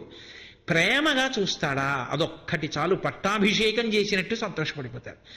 ప్రేమగా పలకరిస్తే, ప్రేమగా పెట్టింది తింటే, ప్రేమతో పక్కన కూర్చుంటే, అనునయంతో మాట్లాడితే మా జీవితం సార్థక్యం అనుకుంటారు. ఇక రెండో కోరిక, ఆయన నా మెడలో తాళి కట్టింది ధర్మప్రజాపత్యర్థం, ఆయనకొక్క కొడుకుని కూతుర్ని కనివ్వాలి, పరమ సంతోషం పడిపోతారు. నోము వ్రతం చేస్తే పెళ్ళయ్యాక ఆయన కోసం, పిల్లల కోసం, పుట్టింటి కోసం, తన కోసం ఏమీ లేదు. వాళ్ళ సంతోషమే తన సంతోషం. తర్వాత ఓ 60 ఏళ్ళో 70 ఏళ్ళో వచ్చేసాయి అనుకోండి, ఏమమ్మా ఏం కావాలి అన్నారనుకోండి, నమస్కారం పెట్టినప్పుడు ఎవరైనా అడిగేది ఏమిటో తెలుసా? అయ్యా, ఈ పసుపు కుంకాలతో ఆయన చేతిలో వెళ్ళిపోయేటట్టుగా నన్ను ఆశీర్వదించండి అంటారు. నేను ఎన్నో సందర్భాల్లో విని ఆశ్చర్యచకితుడిని అవుతుంటాను. ఏమి జాతిరా ఈ జాతి, ఏమి వైభవం రా అని.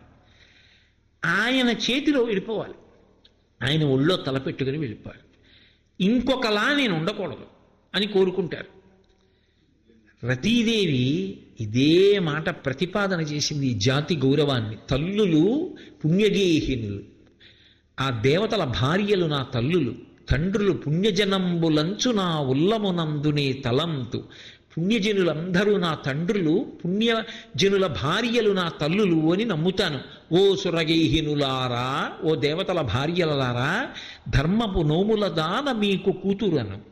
అమ్మా అంటున్నాను కదా, మీకు కూతుర్ని. ధార్మికంగా ఎన్ని నోములు నోచాను, మీ అల్లుని తెచ్చి ఇచ్చి నన్మరల 5వ చేయరే మీకు మ్రొక్కెదన్. మీకు నమస్కారం చేస్తాను, మీ అల్లుణ్ణి తెచ్చి ఇచ్చి నన్ను ఐదో తనంతో మళ్ళీ నిలబెట్టరా? ఆ 5వ తనం లేకుండా బ్రతకలేను.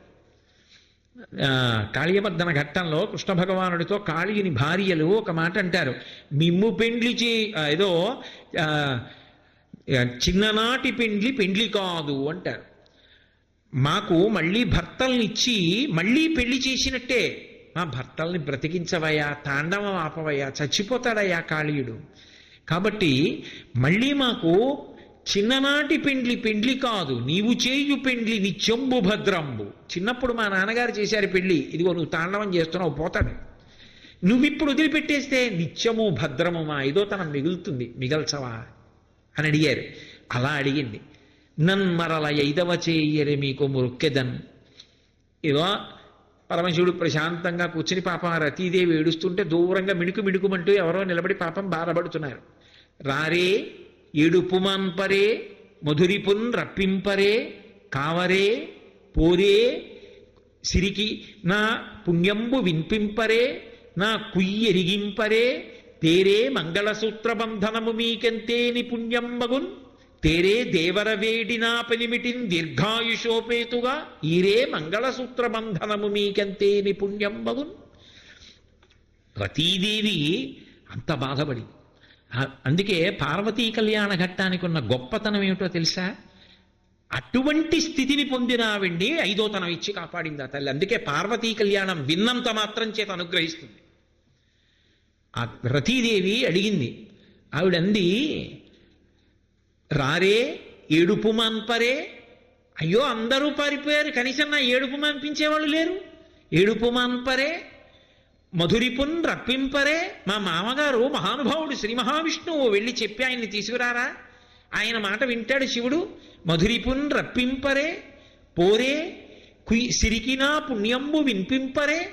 5వ తనం ఉన్న వాళ్ళని చూడగానే లక్ష్మీదేవి అంటారు. నా అత్తగారు లక్ష్మీదేవి, నేను ఇలా అయిపోయాను. నా పుణ్యం మా అత్తగారికి చెప్పరా, ఇలా అయిపోయింది మీ కోడలని. సిరికినా పుణ్యంబు వినిపింపరే ఈరే దేవర వేడినా పెనిమిటిన్ దీర్ఘాయుషోపేతుగా.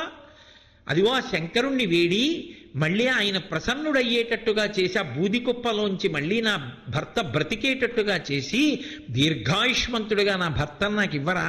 దీర్ఘాయుషోపేతుగా ఈరే మంగళసూత్ర బంధనము మీకెంతేని పుణ్యంబగున్. ఆ మంగళసూత్ర బంధనం ఎప్పటికీ నా మెడలో ఉండిపోయేటట్టుగా ఆవిడ సర్వమంగళ దేవత. ఈ పద్యాలకి ఎంతో శక్తి ఉంది తెలుసా అండి. ఇవి వినడం, ఆ రతీదేవికి సౌభాగ్యం అనుగ్రహింపబడడం అంత చిన్న విషయం కాదు. అది ఎంతంత గండాన్ని తప్పిస్తుంది. అందుకే పార్వతీ కళ్యాణ ఘట్టం అంత గొప్పదైంది. ఈరే మంగళసూత్ర బంధనము మీకెంతేని పుణ్యంబగున్. మీకు పుణ్యం ఉంటుంది నా మంగళసూత్ర బంధనం నిలబెట్టరా అని అడిగింది.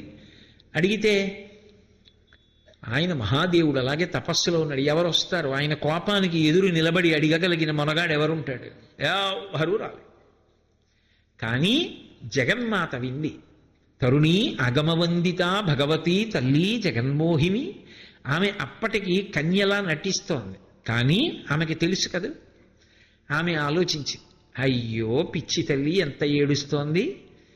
ఏదో లోకాల్ని రక్షించాలని ప్రయత్నించాడు, తారకాసుర సంహారం చేద్దామని వద్దని అన్నాడు. కానీ రాజాజ్ఞకి లొంగిపోయాడు, పడిపోయాడు.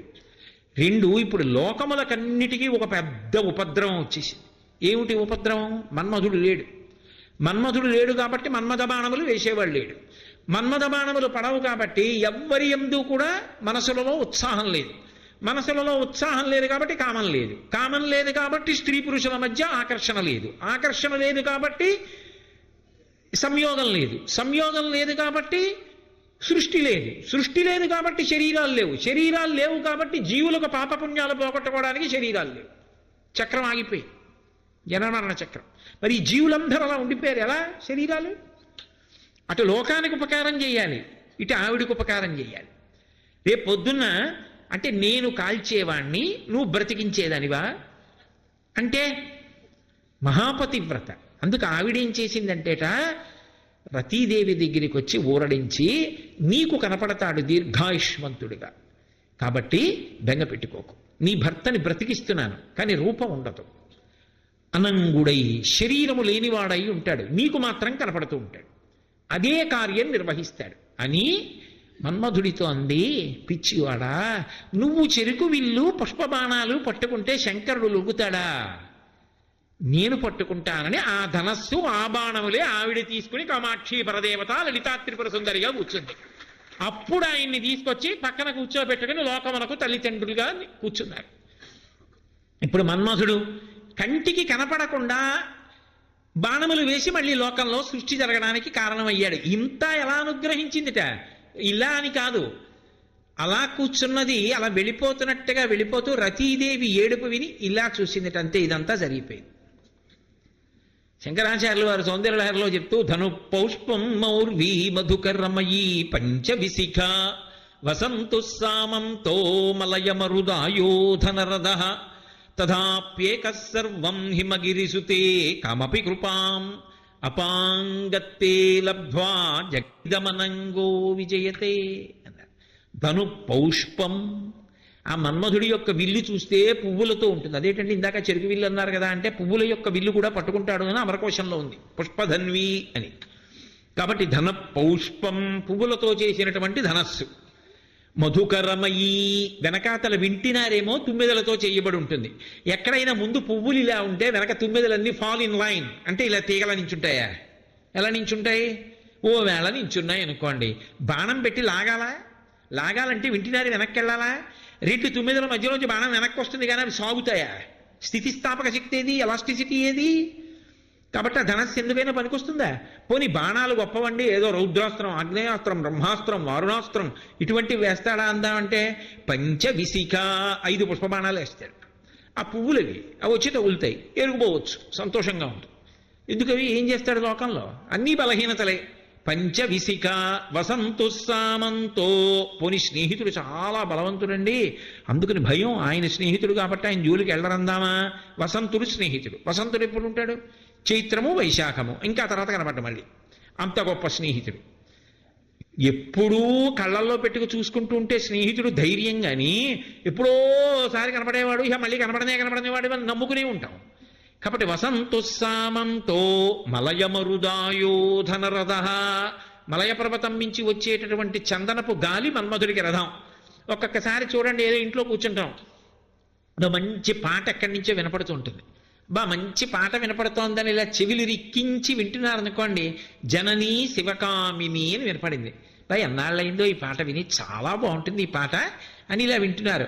జననీ శివకామిని వినపడుతుంది. ఆ తర్వాత గాలిటి వేస్తే అటు వెళ్ళిపోతుంది, ఇక వినపడదు. అబ్బా గాలిటో పోయింది అని మళ్ళీ ఊరుకుంటాం.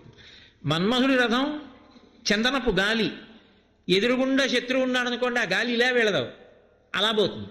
అప్పుడు శత్రువు అక్కడ, రథం ఇక్కడ, ఏమిటి ఉపయోగం? అదో బలహీనత. మలయమరుదాయోధనరథ తథాప్యేక సర్వం హిమగిరిసుతే కామపి కృపాం.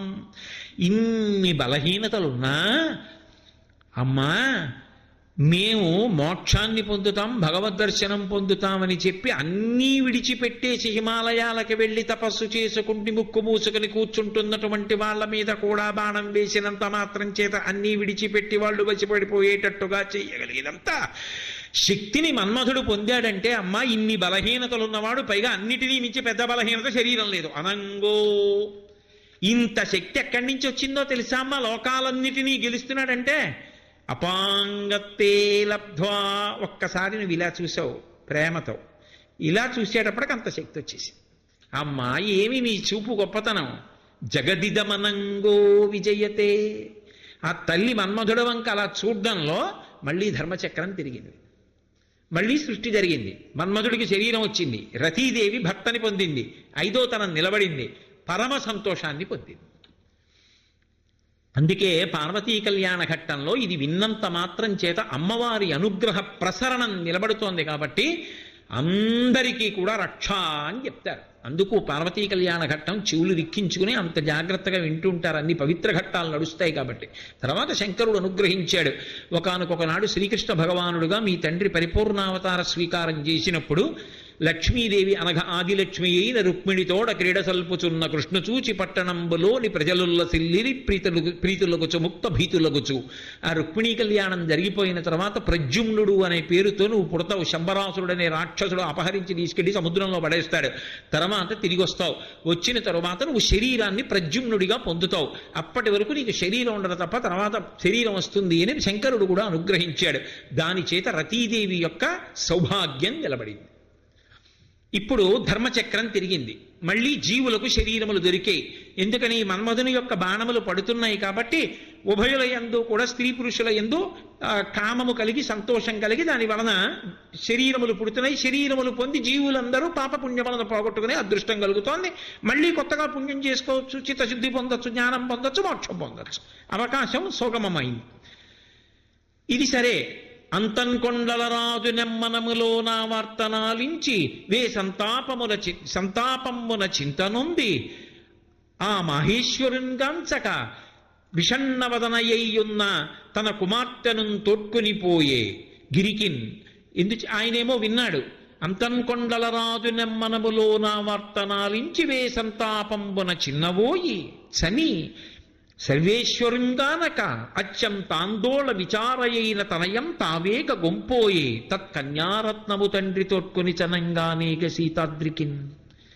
ఆయనకి ఎవరో చెప్పారు వెళ్ళి చారులు, మన్మధుడు బాణం వేశాట, శంకరుడికి కోపం వచ్చిందట, మూడో కన్ను తెరిచాట, లోకాలన్నీ భయపడిపోతే అగ్నిని బడబాగ్నిగా సముద్రంలో ప్రవేశపెట్టాట, మన్మధుడు దగ్ధమైపోయాట, నీ కూతురు భయపడి దూరంగా జరిగిపోయింది, శంకరుడు తపోభంగం అయిపోయిందని చెప్పి దండక మండలాలతో వెళ్ళిపోయాట ఎక్కడికో. ఇప్పుడు లేడు హిమోత్పర్వతంలో, మళ్ళీ ఏదో ఉత్తమ భూముల్లోకి వెళ్ళిపోయాడు ఆయన. నీ కుమార్తె బెంగ పెట్టుకుని ఉండిపోయింది. అయ్యో ఇదేమిటా, నేనేదో సేవ చేయడానికి వస్తే ఇలా జరిగిందని ఆవిడ బెదిరిపోయింది. అంటే అంతన్కొండల రాజు నెమ్మనములో నా వార్తనాలించి వే సంతాపంబున చిందపోయి చని సర్వేశ్వరుంగానకత్యంత ఆందోళ విచారయైన తనయం తావేగ గొంపోయే. కుమార్తెని మళ్ళీ ఇంటికి తీసుకెళ్ళిపోయాడు. ఆ కన్యారత్నము తండ్రి తోడ్కొని చనంగానేగ సీతాద్రికి. తండ్రి వచ్చి అమ్మ వచ్చేసి ఇంటికి ఏమిటమ్మా ఇలా అయింది, నేనేదో నువ్వు సేవ చేస్తావు, ఆయన అనుగ్రహం పొందుతావు అనుకున్నాను, వచ్చేసి అని కూతుర్ని తీసుకెళ్ళిపోయాడు. ఏమీ తెలియని దానిలో వెళ్ళిపోయాడు. దేవి క్రీడిస్తూ శంకరుడు వెళ్ళిపోయాడు, పార్వతీదేవి వెళ్ళిపోయాడు, తారకాసురుడు విజృంభించిపోయాడు, దేవతలు ఏడుస్తున్నాడు. మళ్ళీ సమస్య అక్కడే. ఎలా?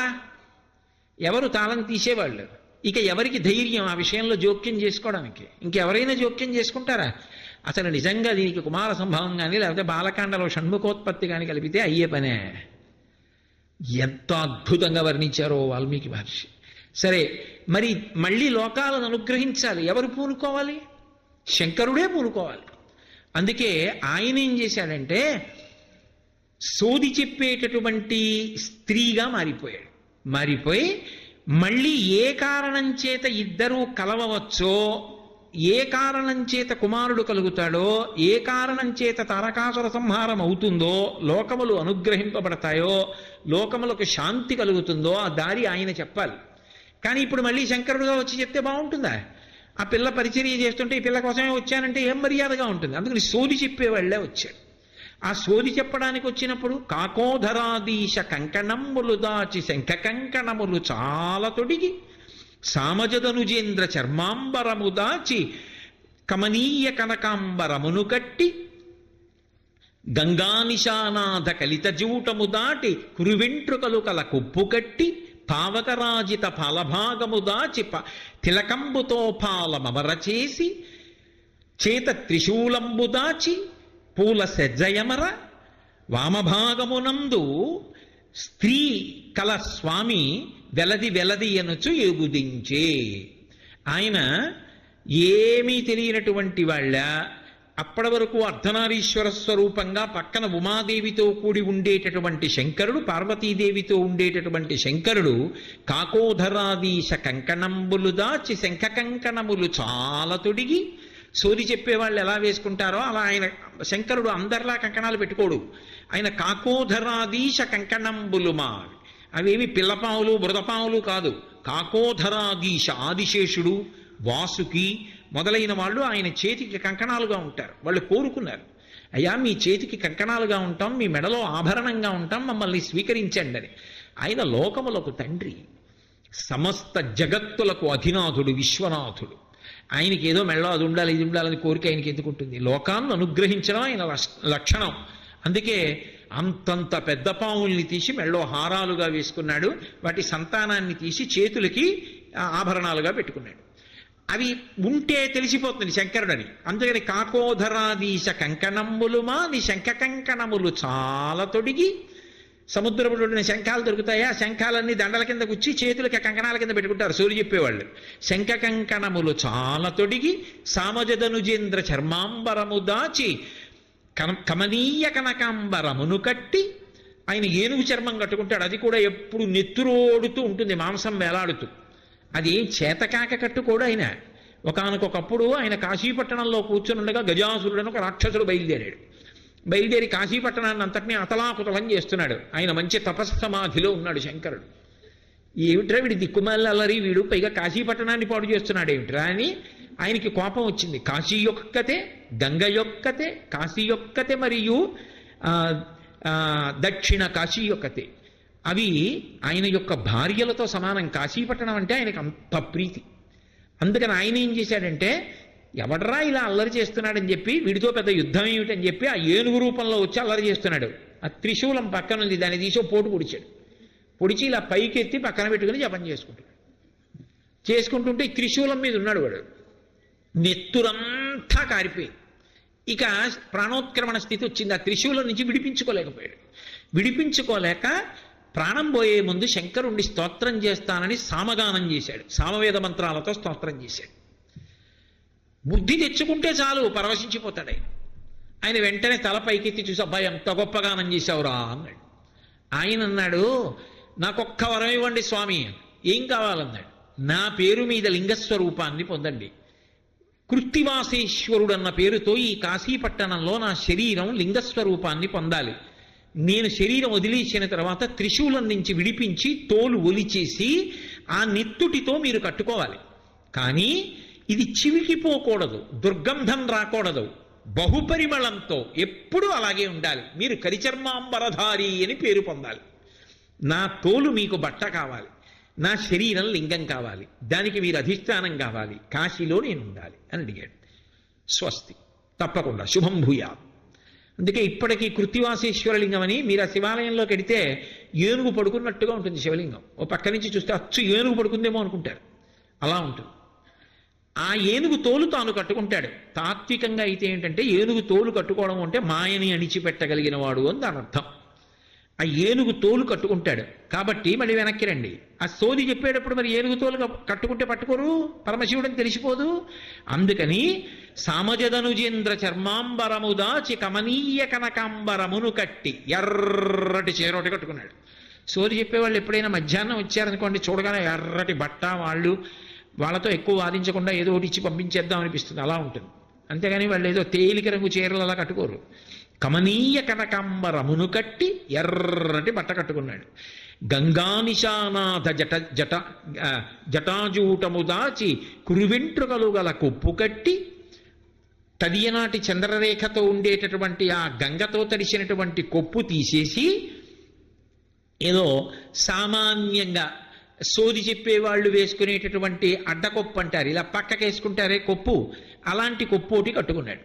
కట్టుకుని అది ఎలా ఉంది అంటే కురువెంట్రుకలు కల కప్పు కట్టి, అదేదో అందంగా కబరీబంధం అంటే వెనక్కి వేసుకుని పువ్వులు ముడుస్తారు, అలా కాకుండా ఇలా పక్కకి ఏదో ఇలా ముడేసి ఇలా ఇలా దోపేసుకుని దానికి ఓ 2 సూదులు గుచ్చేసుకుని దానికి ఏదో పెద్ద పెద్ద బంతి పువ్వు లాంటివి పెట్టుకుంటే ఆ కొప్పు చూడడానికి సోది వాళ్ళ కొప్పు అంటారు.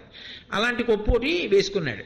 కమనీయ కనకాంబరమును కట్టి గంగానిశానాథ కలిత జూటము దాచి కురువెంట్రుకలు కల కొప్పు కట్టి, పోనీ అక్కడతో ఊరుకున్నాడా? పావకరాజిత పాలభాగము దాచి తిలకంబుతో పాలమరజేసి, 3వ కన్ను తెలిసిపోతుంది కదా, అందుకని 3వ కన్ను తెలియకుండా తీసేసి సోది చెప్పేవాళ్ళు పెద్ద బొట్టెట్టుకుంటారు, ఇంత పెద్ద కుంకం బొట్టోటి పెట్టుకున్నాడు.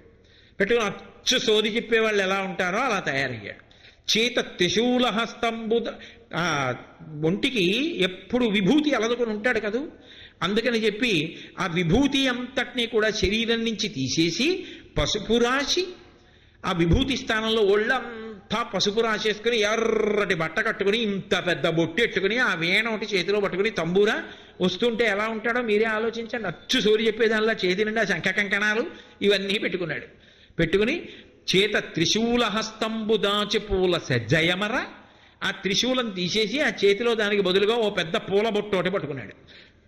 త్రిశూల హస్తంబు దాచి చేత పూల సజ్జయమర, వెలది మేనగల్గు వీరుడు సోది సోది అనుచు నెగుదించే, లేదా వెలదీయగుచు అచటికి ఎగుదించే.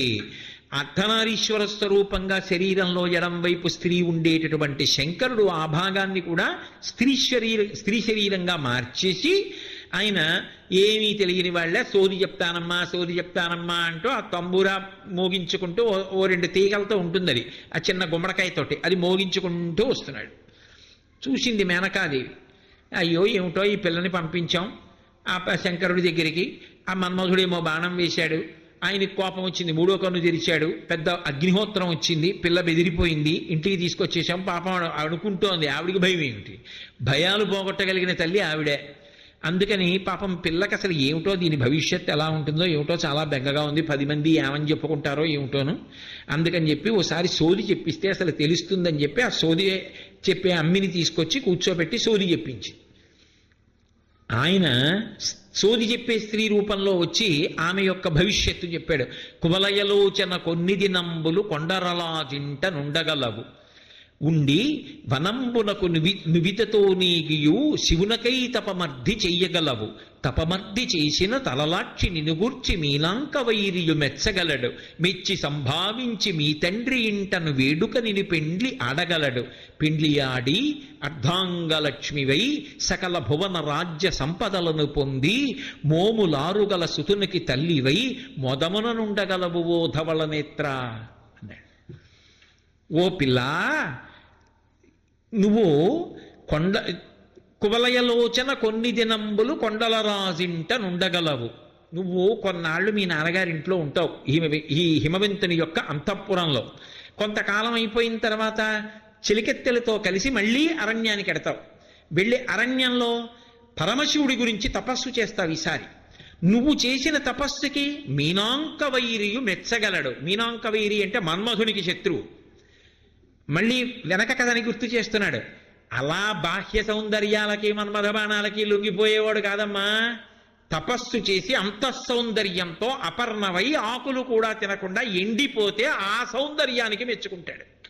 కాబట్టి కువలయలోచన కొన్ని దినంబులు కొండల రాజింట నుండగలవు, ఉండి ఉవిదతో కూడి వనంబునకేగి శివునకై తపమర్ధి చెయ్యగలవు తపమర్ధి చేసిన తరళాక్షిని గూర్చి మీనాంక వైరియు మెచ్చగలడు మెచ్చి సంభావించి మీ తండ్రి ఇంటను వేడుక నిను పెండ్లి అడగలడు. ఈ అవతారంలోనమ్మా దక్ష ప్రజాపతి కూతురులా కళ్యాణం కాదు, కన్యాదాత గారి ఇంటికి వచ్చి పెళ్లి చేసుకుంటాడు. కాబట్టి మీ ఇంటికి వస్తాడు, పర్వతరాజు ఇంటికి వచ్చి కళ్యాణం అవుతుంది. కళ్యాణం అయిన తర్వాత వేడుకని పెండ్లి ఆడగలడు. పెండ్లి ఆడి అర్ధాంగలక్ష్మివై ఎంత అనుకూల దాంపత్యం అవుతుందో తెలుసా? ఆయన శరీరంలో సగం నువ్వైపోతావు. అర్ధాంగలక్ష్మివై సకల భువన రాజ్య సంపదలు పొంది సకల భువన రాజ్య సంపదలకు అధినేత్రి అవుతావు. మోములారుగల సుతునకు తల్లివై 6 ముఖాలున్నవాడికి తల్లి అయి మోదముననుండగలవు ధవళనేత్ర. చాలా సంతోషంగా ఉంటావమ్మా, బెగపెట్టుకోకు అన్నాడు. మేనకాదేవి ఉపశాంతి పొందింది, హిమవంతుడు ఉపశాంతి పొందాడు, పార్వతీదేవి ఉపశాంతి పొందింది. అమ్మయ్య మన పిల్లకి చాలా సంతోషం ఉందిట, ఏమీ బెంగపెట్టుకోవలసిన అవసరం లేదు అని అందరూ కూడా ఎంతో సంతోషాన్ని ఆనందాన్ని పొందారు. పార్వతీదేవి ఎటు వచ్చి చెప్పాడుగా శంకరుడు, సోది చెప్పినటువంటి స్త్రీ రూపంలో ఆవిడ కూడా ఏమీ తెలియనట్టుంటుంది, వచ్చినవాడు శంకరుడని తెలియనట్టుంటుంది. శంకరుడు తాను సోది చెప్పేది కాదని తెలియనట్టు, తాను సోది చెప్పినదే అయినట్టు అంత సహజంగా ఆయన చెప్తాడు. ఆయన వెళ్ళిపోయాడు, ఆవిడ లోపలికి వెళ్ళిపోయింది. కొంతకాలం అయిపోయింది. ఒకనాడు అకస్మాత్తుగా మేనకా హిమవంతుల దగ్గరికి వెళ్ళింది. అమ్మా అమ్మా నేను తపస్సు చేసుకోవడానికి వెళ్ళిపోతానమ్మా అంది.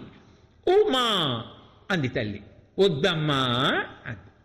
చూడండి, పిల్లని ఎంతో ప్రేమగా మంచి ర్యాంక్ వచ్చింది కదా అని చెప్పి ఇంజనీరింగ్ చదివిస్తే అమ్మా అమ్మా నేను ఎంఎస్ చదువుతానమ్మా అంటే వద్దమ్మా అంటుంది తల్లి వెంటనే. అయ్య బాబోయ్ అమెరికా వెళ్ళిపోతావా?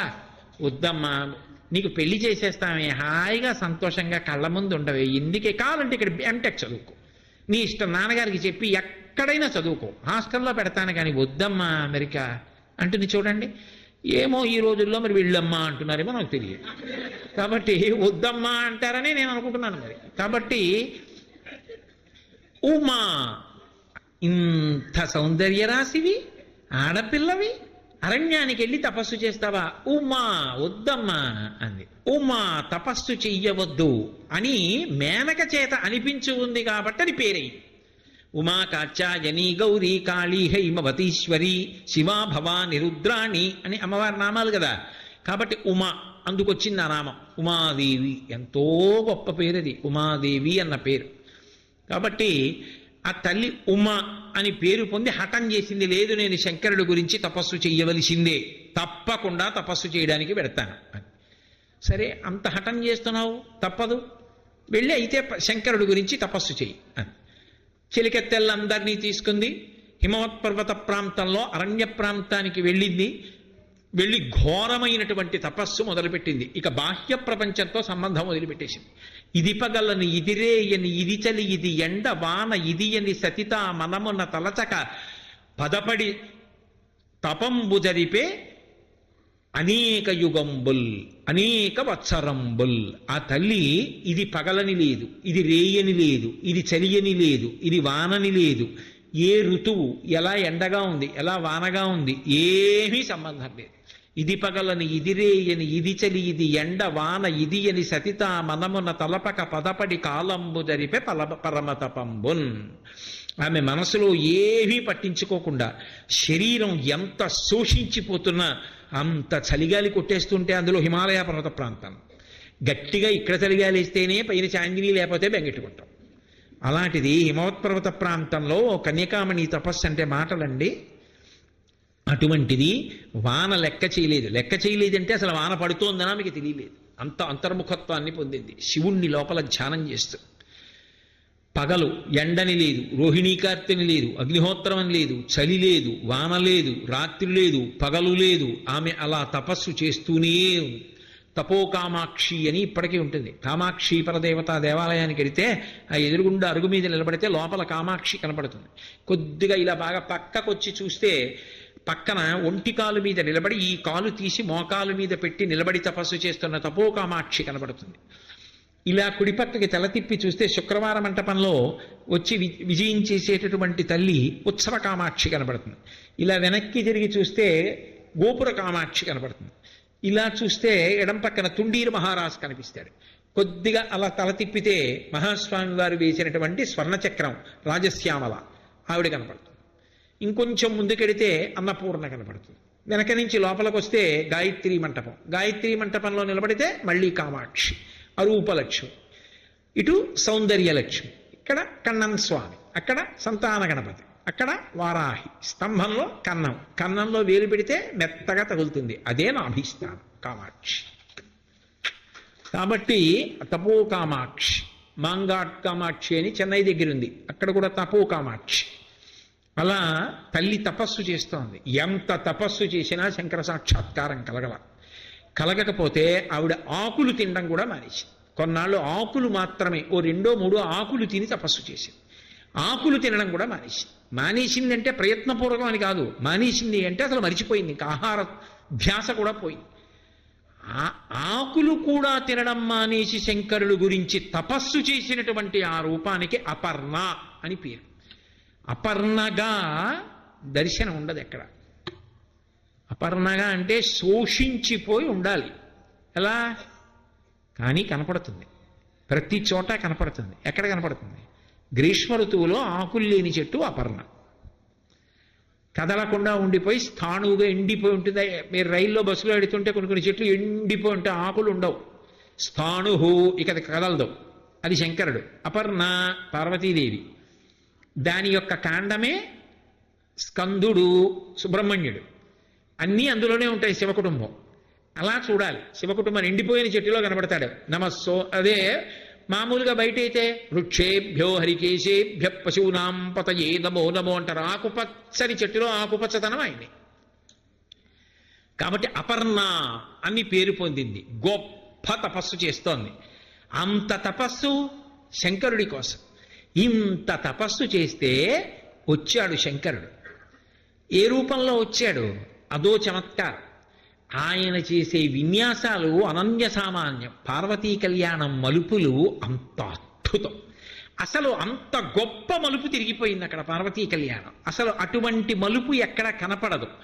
అసలు ఆ మలుపు ఎందుకు తిరిగింది, ఎలా వచ్చాడు, ఏం చెప్పాడు, ఈ విశేషాలు రేపు సాయంకాలం 6:30 మనం మళ్ళీ తిరిగి కలుసుకున్నప్పుడు ప్రారంభం చేస్తాను. పరమమంగళప్రదంగా తల్లి అపర్ణాదేవి అన్న పేరు పొంది తపస్సమాధిలో ఉంది. ఇంకా మనం ఎక్కువ మాట్లాడే ఆవిడ తపస్సు భంగం చేయకూడదు. రేపు సాక్షాత్కారం జరుగుతుంది, అప్పుడు మనం సంతోషంగా చూద్దాం.